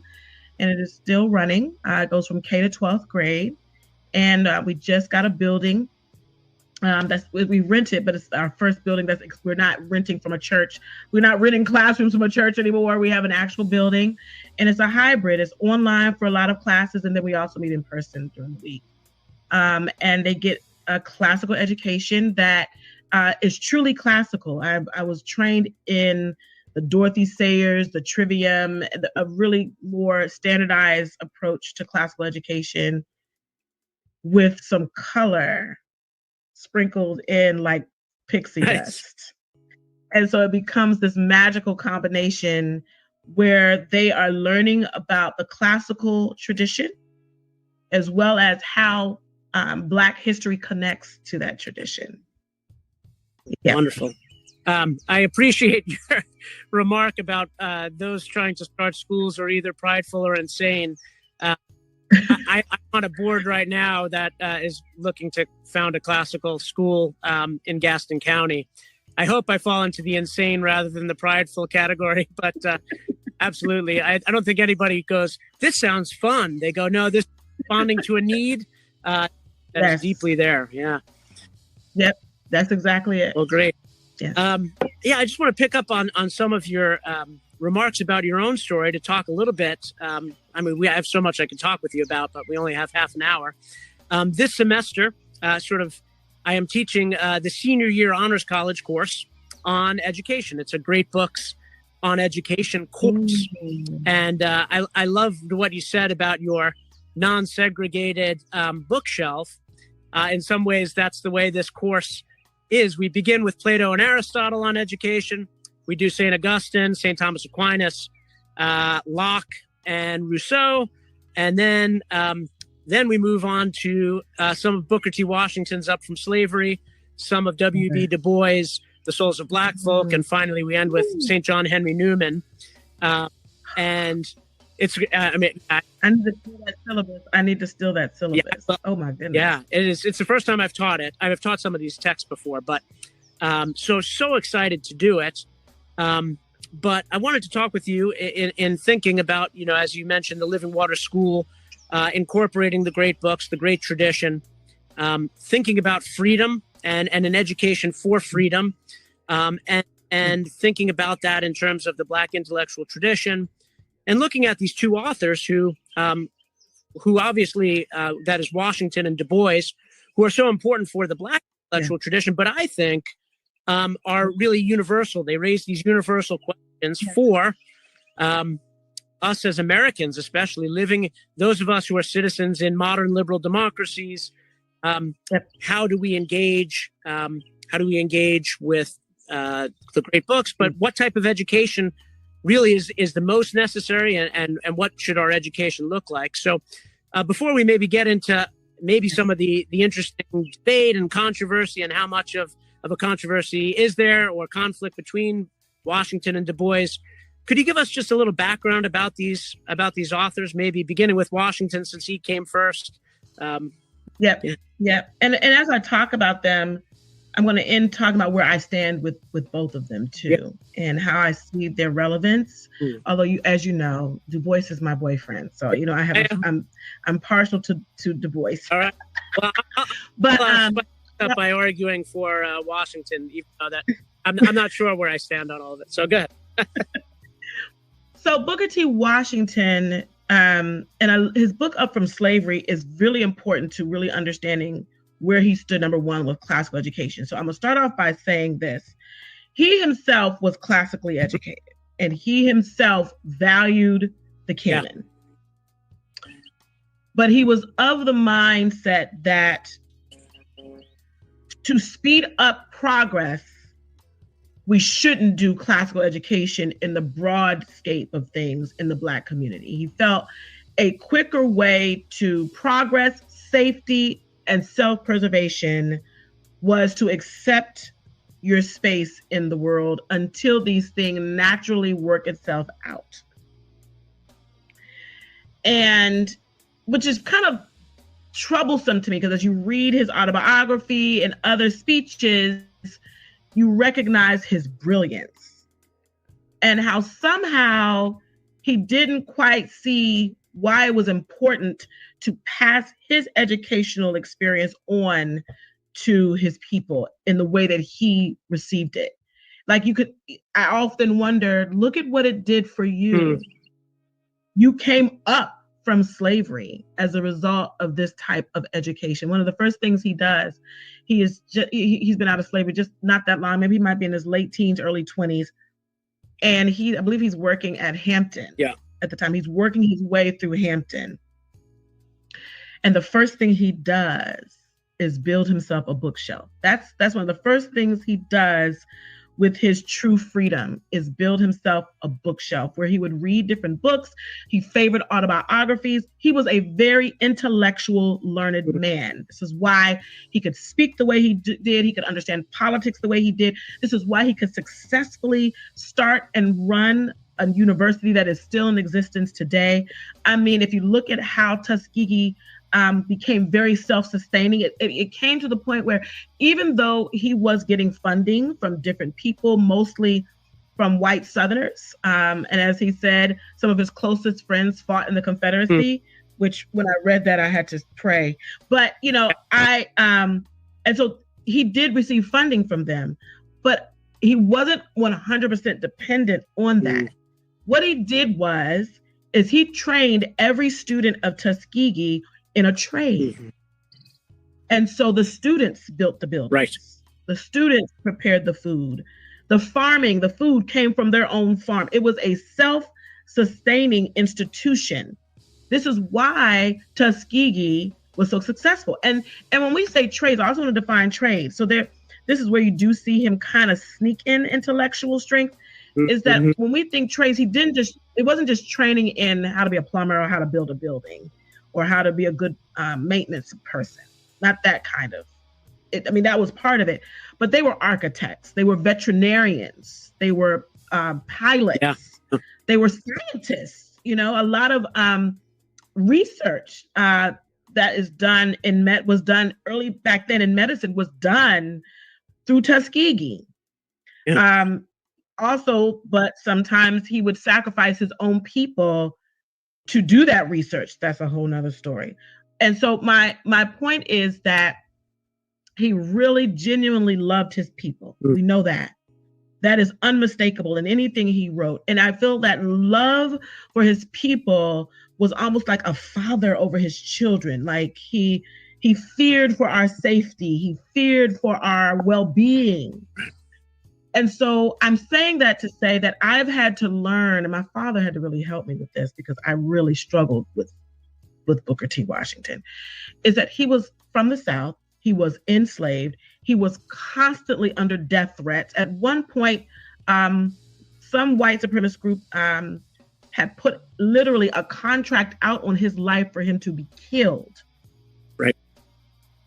And so he is dealing with all of that pressure. Like many of us would crack under just someone not, being unkind to us, but he was literally, he had children, he had a wife, he had these people he was responsible for educating. All of that was constantly in danger of some type of brutal, murderous attack. And he lived with that fear. And so what Booker T. Washington chose to do was to go a safer route.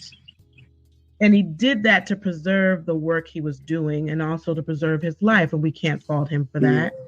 And so when he recognized that white people of that time became very angry when Black people got a really good education to the point they would lynch. They thought they were smarter than them just for looking like they might think they are smarter than them.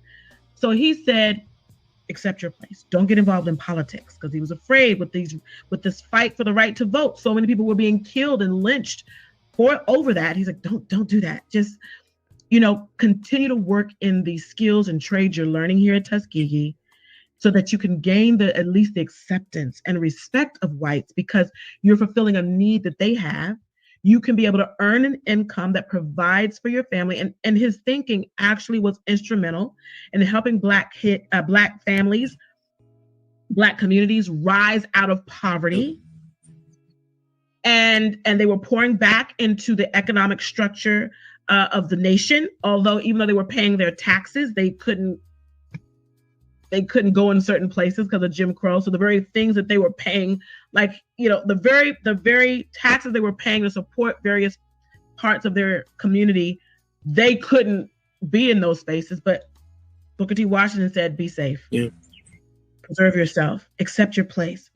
And then his mentality began to go into the education of America.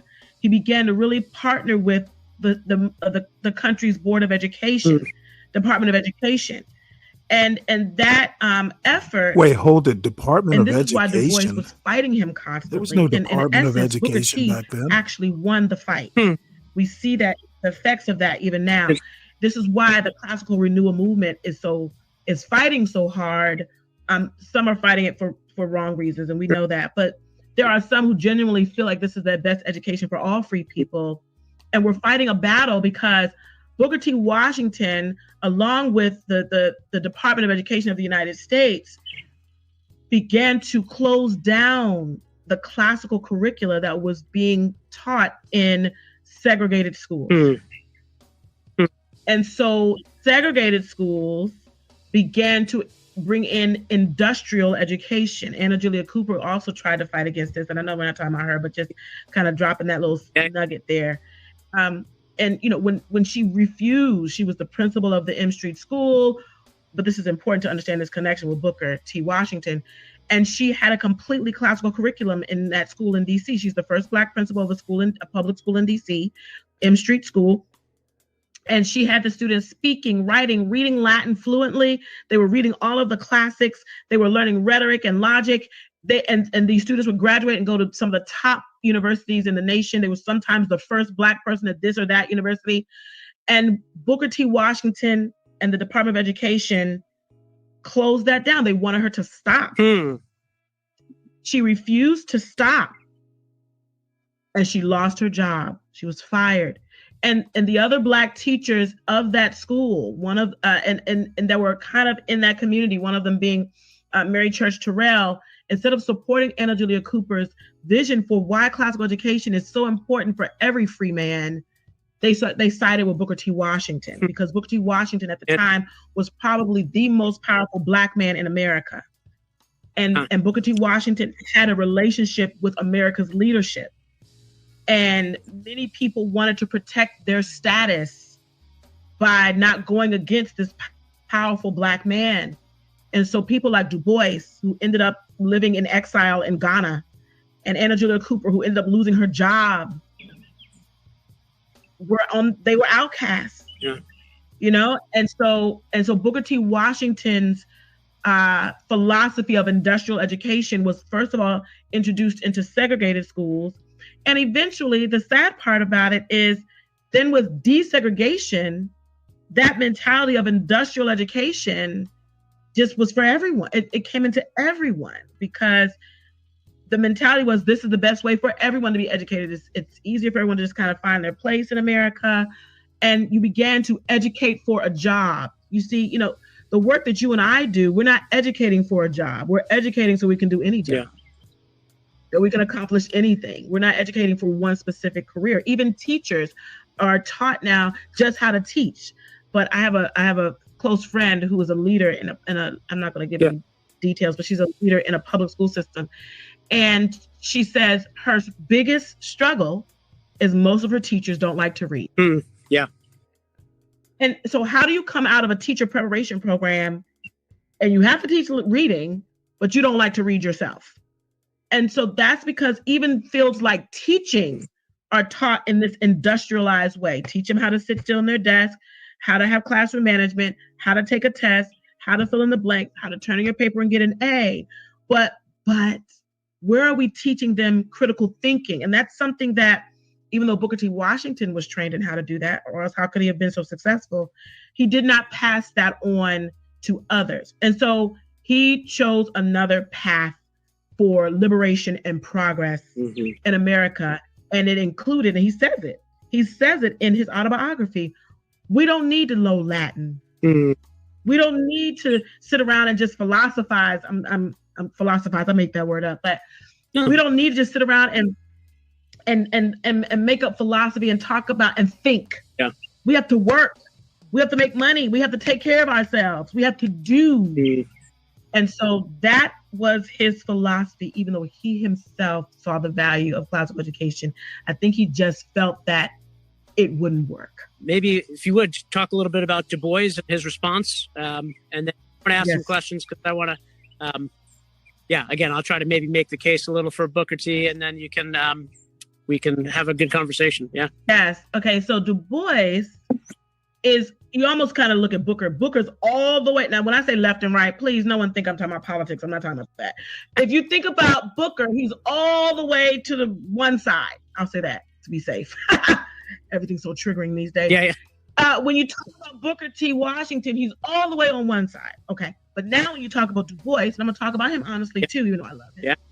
Yeah. Du Bois was all the way on the other side. His thinking was, if you teach us to think, we will be rich enough to have somebody do the work for us. And so you're not learning these skills of survival and trade, because I am a person who believes in trade schools, and we'll talk about that in a minute. And so he believed that you get the education, you learn the classics, you learn Latin. And now I get his passion for teaching Latin. I feel it. Like I'm possibly doing some consulting work with a school that wants to turn classical that's serving a Black community, and they were trying to figure out what classes to start with. I said, please start with Latin. Because what you begin to see with Latin, when Black students learn Latin, they almost immediately gain access to a literacy that they feel has been distanced from them. When you teach those Latin roots and English derivatives, they begin to understand anything anyone's saying, anything that's written. Yeah. They begin to spell better. They begin to write better, as opposed to this kind of rote way of learning English grammar. They learn the basis for it. And so by giving that to them through Latin, they become extremely liberated, and they become very happy because they know something about the world around them that they didn't know before. So Du Bois talks a lot about the importance of Latin. Yeah. He talks about the trivium and quadrivium, and recognizing that young people, especially illiterate people, and even the reason why we can take Du Bois's writings and connect it to K-12 education is because he's just on the ends of slavery, right? He was never enslaved himself, but he knew people who were enslaved. Obviously, he knew Booker T. Washington. And so he is speaking to Black people who were coming out of a state of illiteracy. So it's almost like educating a K-12 person, because they're starting over. They were not citizens before. They were considered farm animals, really, before. I mean, that literally they were considered the slave. Like a lot of times people talk about enslaved people as if they were seen as human. They were seen just like someone would see a cow. So they went from being seen as an animal in our society that is bred and forced to work on a farm to, oh, now you're a human being and you have this freedom and you have access to some rights. And so Du Bois was saying this type of education, this classical education, is going to be the easiest and quickest way and the most effective way to get them, as he calls it, above the veil, that darkness. So when I tell people introduce Latin right away, one student even described this, I feel like there's a veil that's lifted. There's a darkness. See, when you're just in industrial education, you're just here. Anna Julia Cooper talks about you're just working to do the thing you've been doing for 400 years. Like, you're just there. When you give someone access to classical education, they are elevated beyond the working hand to the thinking person. And this thinking person can be instrumental in making a lot of the major decisions of our society. They can be the authors of the books that educate the next generation. And so that is what Du Bois was an advocate for. And so that's what all of his essays, just about everything he writes, a lot of people don't realize, just about everything he writes, even though he was, I think, one of the co-founders of the NAACP, he was really big on civil rights. They think his writing is just about his fight for liberation and equality. But his writings, I would say, I haven't read anything that's outside of this context. And that context is his writings. Yes, they're about civil rights and equality, of course. But his tool for that, or his process to gain that, was through classical education. Right. He felt that was the way to gain it. That is the way you find a seat at the table. to make the decisions in our government. That is the way you find a place in academia to educate the next generation to rise above. That is the way you become that lawyer that can help overturn the laws that continue to discriminate against us. That was the way forward. And why is classical education that important? And here's a fact that I know everyone knows, but it's a fact that we're arguing about and we cannot change. That classical, if it was another situation, we could have another discussion, but we cannot change history. We can learn from history. And what do we learn from history? Is that classical education is in the very DNA of America. Ooh, that part And I we got to disagree process with. that for a minute. You can, like, I'm a human being. If you think about a living organism and they have DNA, and I think of America as a living, breathing thing. That's why we call her she, you know. It is, classical education is in her DNA. Now, someone's going to hear that and say, well, that means it's white supremacist. Classical education itself, as Aristotle understood it, as the ancients understood it, was not racist as we know it today. It was known oftentimes as being elitist, but it wasn't known to be racist. And honestly, all types of people had access to it, whether they snuck it over to the centuries, since beginning of time, they would have access to this type of learning, right? And we see women, like we look at Sappho, the great poetess from ancient Greece. She somehow gained access to this type of learning and became one of the most well-respected poets of her time, even though women weren't typically educated. So that elevated her. So that's an example of the past. And so that type of powerful education, the education of Aristotle, or as I believe it's Du Bois or Anna Julia Cooper says, this was the education that was laid before there was even a pharaoh. Right. It's from the beginning. That education was what was brought to America and laid the foundation of this land. It's why we have Latin mottos. It's why we have fraternities and sororities. It's, you know, it's in our language. Our language is made up of so many Latin derivatives or Latin roots. And so when we say that's irrelevant to our people, we are plunging everyone into a state of illiteracy. And so Du Bois, which all of his essays are seeking to unpack that and help us understand that. And even though we understand this type of education was misused to support a white supremacist ideology, we know that it was a misuse. It wasn't its definition. If that makes sense. You know, some people think that because it was misused, racism defines classical education. And this is something that Black people understood. This is why I was reading something last night about Paul Laurence Dunbar's mother. He's this great poet. Well, his mother would sit and listen to her enslaver, the one who held her captive, read poetry to his children. And she would go back and share that with Paul. And so he became this phenomenal poet who wrote the masterpiece, We Wear the Mask That Grins and Lies. I think it says something like, it shields our face and hides our eyes, something like that. I'm trying to do it from memory. But he wrote this beautiful poem about what it's like to be in a society that sees you as inferior, and you have to kind of be behind this mask and smile. It grins and lies. It's, oh yes, okay, yeah, I'll accept my place. Right. But all the while you're hurting because you know that your brown skin is not seen as equal.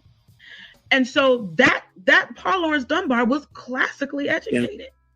And if you look back at Dunbar, Toni Morrison, Zora Neale Hurston, Martin Luther King, Du Bois, Huey P. Newton, Angela Davis, every single Black person who has written or done anything of any influence in our history, fighting for our liberation and equality, you are going to find the classical tradition in their history.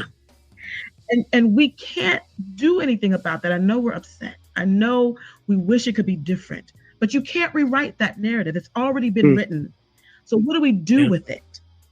We learn from it. What do we learn from it? Well, we learn, as Du Bois was trying to say in many of his writings, that it is our bridge. This is why he says in that great opus to classical education, I sit with Shakespeare and he winces not.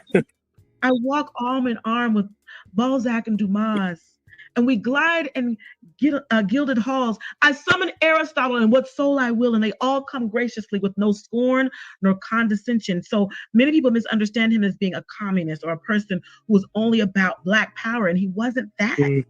He really was thinking, that opus says it all, that classical education not only will help us progress, it will not only liberate us, but it will also connect us to those who at one time saw us as inferior. And maybe through this common knowledge that we have shared since the beginning of this country, some of us sneaking it, others having the rights to it because of their privilege, but we all have had it. And so it can connect all of us. It is our way forward. And so that's Du Bois, that's Booker T. Washington. Yeah. Where am I? I'm Anna Julia Cooper. She loved both of them. Yeah. And I see both of them are important. I think it is important for students, young people, to learn a trade, to learn how to do things with their hands and to take care of themselves. You know, I tell my husband all the time, my husband is brilliant. He's a chemical engineer and a computer engineer. He's brilliant, but he's also very literary. We love to talk about literature and write together. But the man can fix anything. And I said, oh, you are so fine. I just love that you're smart and can use your hands. And I feel like Anna Julia Cooper was saying that we can be successful at both. Let's do both. So all of her education involved both. That's great. Yeah, I mean, you're sort of hitting on some of my question. And part of it, I was wondering, my biggest intellectual influence tends to be Alexis de Tocqueville. And he, when I read The Souls of Black Folk for the first time, I found myself going, yes, right? I'm with you, and I didn't know Booker T. Washington's work, and so when in those those chapters where he is sort of arguing against what he's doing, I found it very sympathetic. Obviously, I are both part of the movement now, and so we have a sort of interest where we're like, yeah, this is what I do, and he likes what I do, and so this is great. But Tocqueville has this really interesting, challenging chapter that every once in a while I have to ask myself the question, like, am I wrong or am I missing something?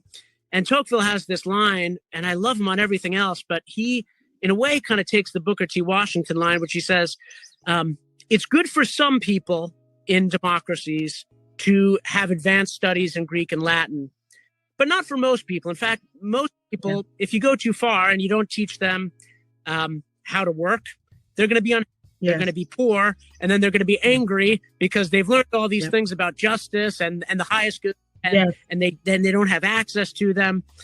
And so I guess my first question maybe would be, is there as much of a divide between the two as there is on the surface, or maybe as was seen at the time historically?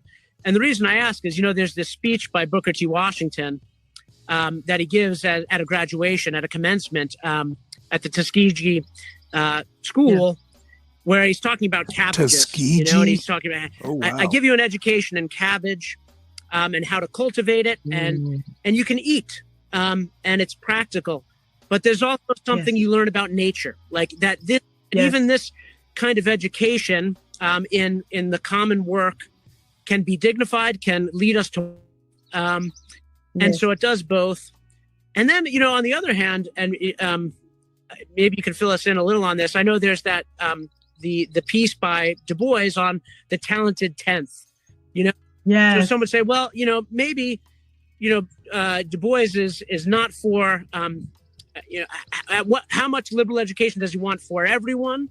And then does Booker T. Washington sort of open to more than, sometimes I think when we think of industrial education, you think of sort of soulless work on a what do you call it? A conveyor belt. Maybe there's something a little more there. So is there a way to sort of reconcile that? It is. And I feel like, and this is not a plug for my school, but I really modeled it after Anna Julia Cooper's thinking. She was the president of a university called Frelinghuysen University. And it's actually right around the corner. Like, her house is on one side of Howard University, and the building where Frelinghuysen University used to be is on the other side of Howard University. It's so interesting. And she believed, and she trained future teachers in the same mentality. So Nannie Helen Burroughs was one of her mentees. And Nannie Helen Burroughs, I think, was the first Black woman to start a school in the DC area. And the Nannie Helen Burroughs School believed in teaching classics and trades. Anna Julia Cooper believed at Frelinghuysen University it was more so like the first community college for Black people in the DC area, one of the first. And it's named after a senator who tried to stand against Andrew Johnson, Senator Frelinghuysen. Yeah. Andrew Johnson was trying to end Reconstruction, and Frelinghuysen was trying to stand against him. So that's the university. And she felt in that school, she had adult students, of course. She was teaching them trades and classics because her thinking was you can do and think. You can do both at the same time. And you're right. At my school, the Living Water School, I push trade. I do push trade learn. I push trades. I push experiences and careers. And all of our students, before they graduate, they have to do an internship somewhere where they are doing. And I do that on purpose because in order to make sure but they all get a classical education because education is for that classical education is for everyone. I even believe it's for the child who may have special needs. It's for the bilingual, the student who doesn't speak English as a first language. It is liberating for everyone. But, and I think this is where Du Bois got himself in trouble with that talented 10. I'm like, why did my boyfriend have to write it like that? So he wrote it, but I don't think he meant it to say only a few can. I think he more so means only a few may be able to. There were so many obstacles in the way of our even intellectual progress. And so there were going to be so many things in the way. And that's why I said Du Bois was so all the way over here. He didn't really have an answer for those who weren't able to have access to this type of education. And I think he almost saw it as these are ones who will lead us forward and everyone else will kind of get lost. Booker T. Washington was like, well, what I have over here, everyone will be successful. For me, I feel if everyone has access to some form of classical learning, they learn to think for themselves, they learn to engage in the great questions of humanity. But then if they choose not to take it further, then they still have something to do with their hands, but yet they can sit down and discuss and talk and learn about the world around them, be open to all types of philosophies, and continue to build the soul of themselves. And so I think there has to be a marriage of the two. Yeah. That's great. For me, I always, it seems that this may be an oversimplification, but I think of the liberal education part and its relationship to freedom as the liberal education helps us with self-knowledge, right? That's so important through reading the great books, through reading the classics. And Du Bois emphasizes that so much, right? We need these books that help us to understand human nature, the nature of God. No, it's always seemed to me that the sort of tension and the sort of dialogue between the two leads to a sort of vitality today in terms of all of those things that we need to be free people, right? And so the question of the best education for newly freed slaves is a question that we don't freedom is not just something that we can rely on even today, and that we don't need to work for, that we don't need to be educated for, and that the two things together really, right, that is liberal education, which helps us with self-knowledge and critical thinking, but then that education of taking care of your own stuff, the building of your own buildings.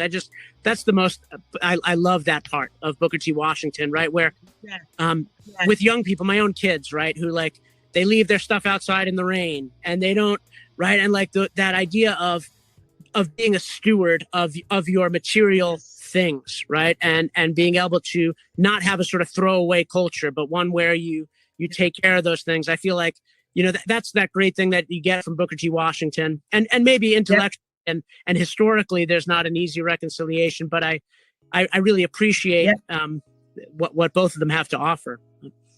Yes, and I'm so glad you said that. I want to use two examples of what we mean. Let's look at Henry David Thoreau when he wrote the book Walden, right? First of all, I think then he builds the cabin. So you see this, he's actually embodying what we're talking about. He is out there on Walden Pond, taking care of himself, working with his hands, but reading works of the canon and thinking critically. And from that experience comes this beautiful book that has blessed generations. I think Henry David Thoreau is an example of the marrying of the classical learning with the trade. He believed in working with his hands. And a good example of that, what we're saying right now, I'm kind of, as you're talking, as you were just sharing, Joseph, is kind of making me realize something even about my own family. So I have tried to live that out. And now you're really giving it a framework for me. So my kids, they all have their own chores, they have things to do, but they also raise rabbits. I know that people think I'm crazy, like as if I don't need something else to do. But what I've seen come from that responsibility, like I had to travel last weekend, but my kids made sure their rabbits were fed, their cages were clean, they had their water. They have bred rabbits. They have sold the baby rabbits to people. Yeah. Mm-hmm. And so there is, and that's kind of a practical example for anyone who's listening. But this is, we can't, I don't believe that we should just have kids sitting at a desk thinking all day. They need to do. Yeah. And so like, even at my school, our students have to do chores at the end of a school day. Yeah. They have to clean the building. And I often get students who've never been made to clean. I've gotten students in the school. So when I ask them to do a chore, they don't know how to clean. At the school, they learn how to clean a toilet. They learn how to take care of and vacuum a space. I had a student, big young man, who didn't understand how to lift heavy things. Like we had to teach him, and now he knows how to carry furniture around and set it up. And so there's this ora et labora. Even though it means pray and work, I'm thinking about praying as thinking, meditating. But we've got to do both. We've got to be in our minds and in our bodies too. And I think together, married together, you really develop a whole human being. That's great. It seems like the best classical schools are doing this, right? Like you see, it's not we're going to philosophize and only read Plato and never, right, get out there. That's great. Yes. Well, thank you. Yes. George Washington Carver is another great example of that. Now he was more a Tuskegee type person, but he was definitely an intellectual, Yeah. And look at, but he was doing with his hands, And so I think there is more power in the both. And if you look at people throughout history, you see the doing and you see the thinking. Dr. Pradhan, there's so much more I want to talk with you about, and we'll have to do this again. I mean, I want to talk about the role. You mentioned ora et labora, and that comes from the Benedictine tradition of Belmont Abbey, where we're Benedictine monks, and that's our, that's that Benedictine motto. And I would really love to, at some point, I want to get into the nitty gritty of like the politics, and I only mean not the partisan politics, but like, how do we move this forward? How do we convince people of what we're trying to do? And I'm nervous because as you and I have been talking, this type of education is so valuable to everyone, but as a representative of the Black community, it is so important. And I am nervous about the politics of it. There's a danger of turning it away. And I'm feeling the resistance in my community to this type of education is growing. Oh, really? Yeah. And so I feel like the only way we're going to change that is if we really come together as a community and really allow us together to talk about this. I think it's still seen as, even if you have a school that is serving a diverse population, if the leadership and the founders are the ones pushing that, they're hiring the teachers, of course, it's still seen as colonization. It's still seen as white people trying to colonize. If there's still this resistance to us being able to connect our heritage with this tradition as if it's irrelevant or inferior, there's going to continue to be that resistance. This tradition has liberated many people, not just in the West, all over the world. And it's really important for us to unpack that as a community if we're going to move forward. And to do that honestly.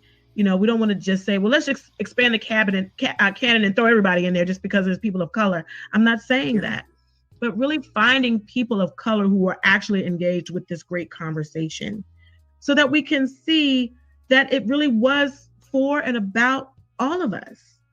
And we have to do that and share the space of leadership, share the space where decisions are made in this movement so that people of color, because I'm not kidding, I get emails now from people of color who say, I see that conference hardly has any Black people speaking, hardly any, they can see. We think that even though you may have an urban education path in your conference or in your organization, if they're not seeing Black and brown people a part of that journey, it's still communicating it is white supremacist. I hope that's okay to say. I mean, that's always for me. I go, I love this movement. I'm involved in these different things. I travel, I recruit for the Honors College at the Abbey, so much from classical school. And it's overwhelmingly, right? It's overwhelmingly, the students I'm encountering are white, right? Yeah. And for me, I talk with you and Dr. Parham and I'm like, we're convinced, like, no, this is for everyone. The Du Bois line. Yes.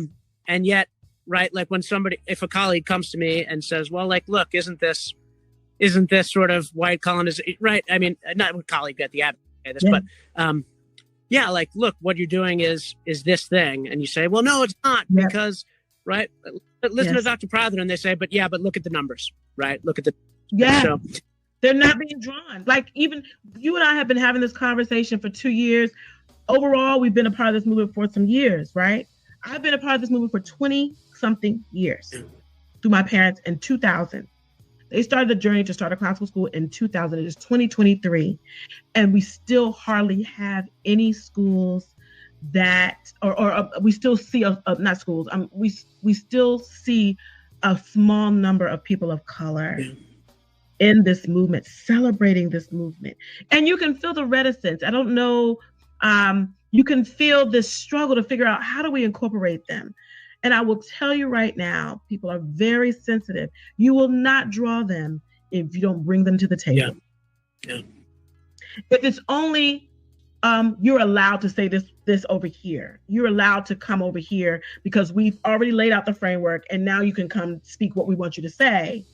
That's not going to bring people of color. People of color will come when they feel like they are literally a part of the movement and its process forward.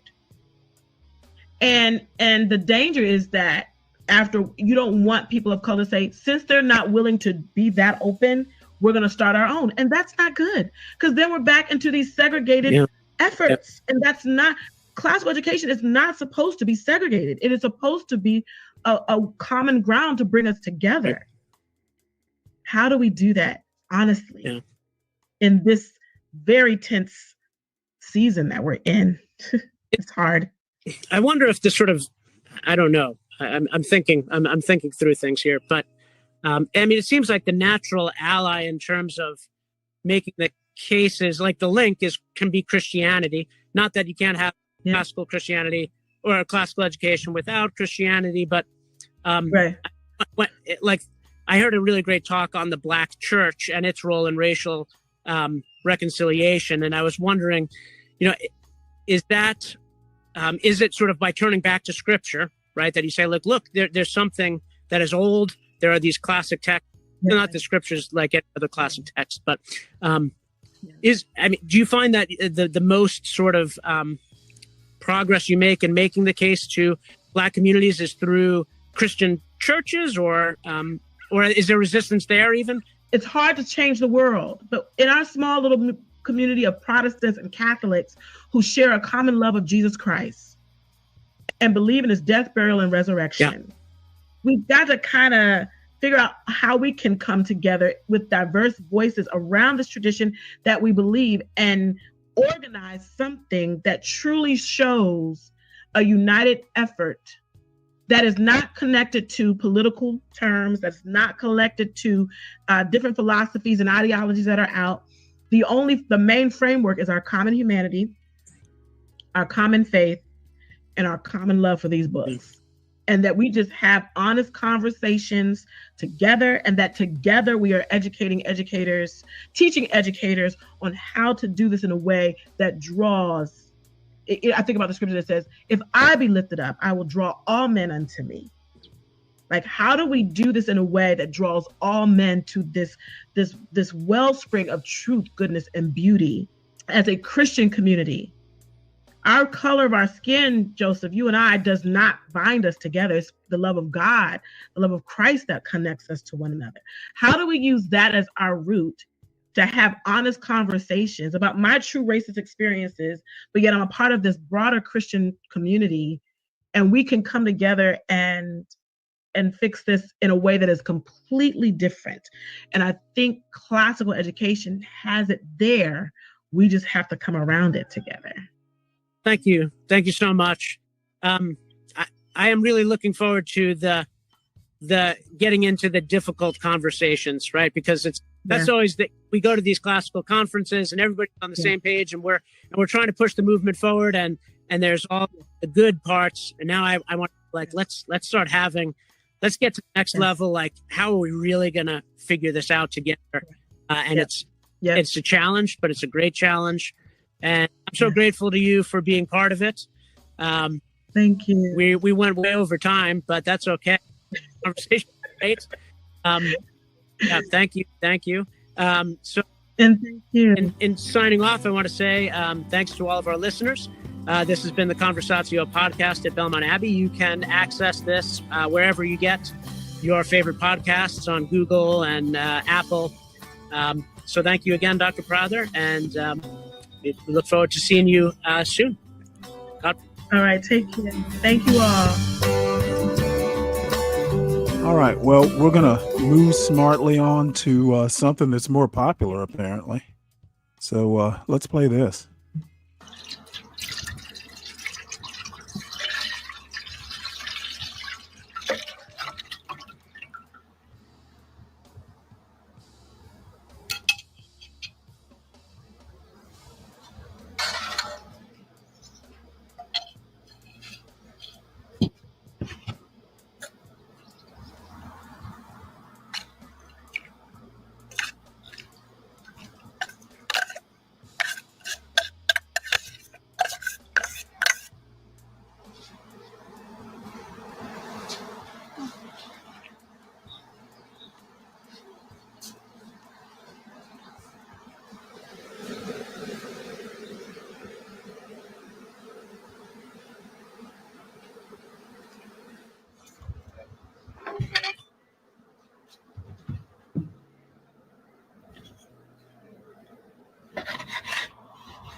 Oh my Lord.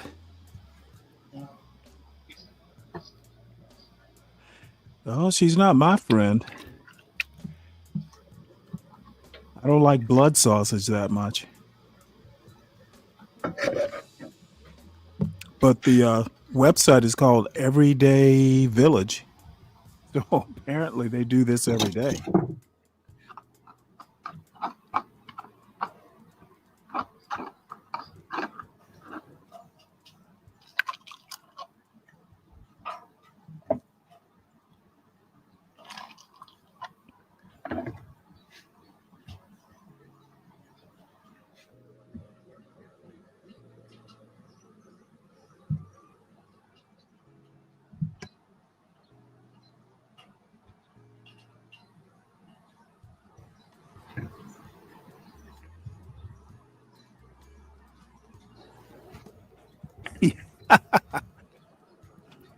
Yeah, this is what they plan on doing up in the Ozarks.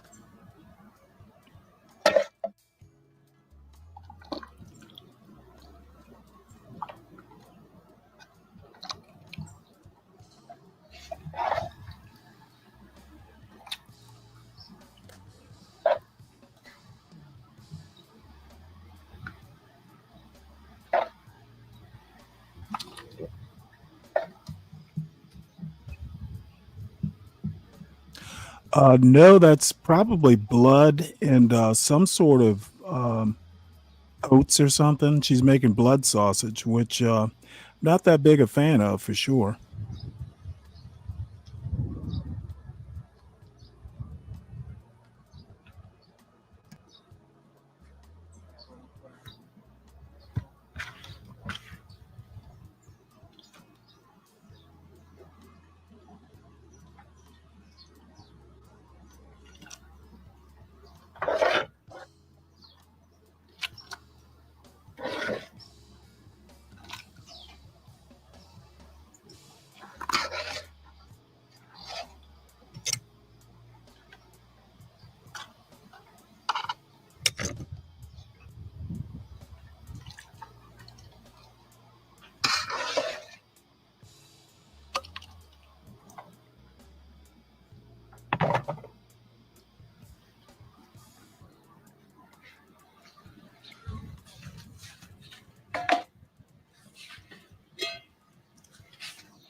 Well, I do know that blood is used in Africa. I can't remember whether it's blood sausage or something like that, but it might be blood they mix with milk. But there are tribes and traditions that include animal blood. Animal blood is actually pretty nutritious, from what I understand.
Notice they all have German Shepherds.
All right. Well, you know what? We are down to 5 people, and I'm thinking, let's see, how long is this video? Yeah, I think I'll save it for tomorrow. So everybody, please make sure you hit the like button on the way out, and I will see you all hopefully at the regular time tomorrow morning, 5:45 or so. So y'all have a good day. If you know somebody who drive a truck, I bet you he done had a relationship with a lot lizard. All these truck drivers love these lot lizards. I promise. Lot lizard, come on baby, get inside the truck. Lot lizard, put your head down and ass up. Lot lizard, call me $40 just to fuck. Lot lizard, twerk, twerk, twerk, twerk. And she at the truck stop, walking with her butt out, and she got her stomach out, and she only come out when the sun out. She's a lot lizard. She's a lot lizard. He can be your boyfriend, cousin, husband, daddy, brother. It don't even matter if he driving trucks all around the country and he making money. I bet you he fuck a lot lizard. Come on baby, get inside the truck. Lot lizard, put your head down and ass up. Lot lizard, call me $40 just to fuck. Lot lizard, twerk, twerk, twerk, twerk, twerk. Twerk, twerk, twerk, twerk, twerk. Twerk, twerk, twerk, twerk, twerk, like lizard. Twerk, twerk.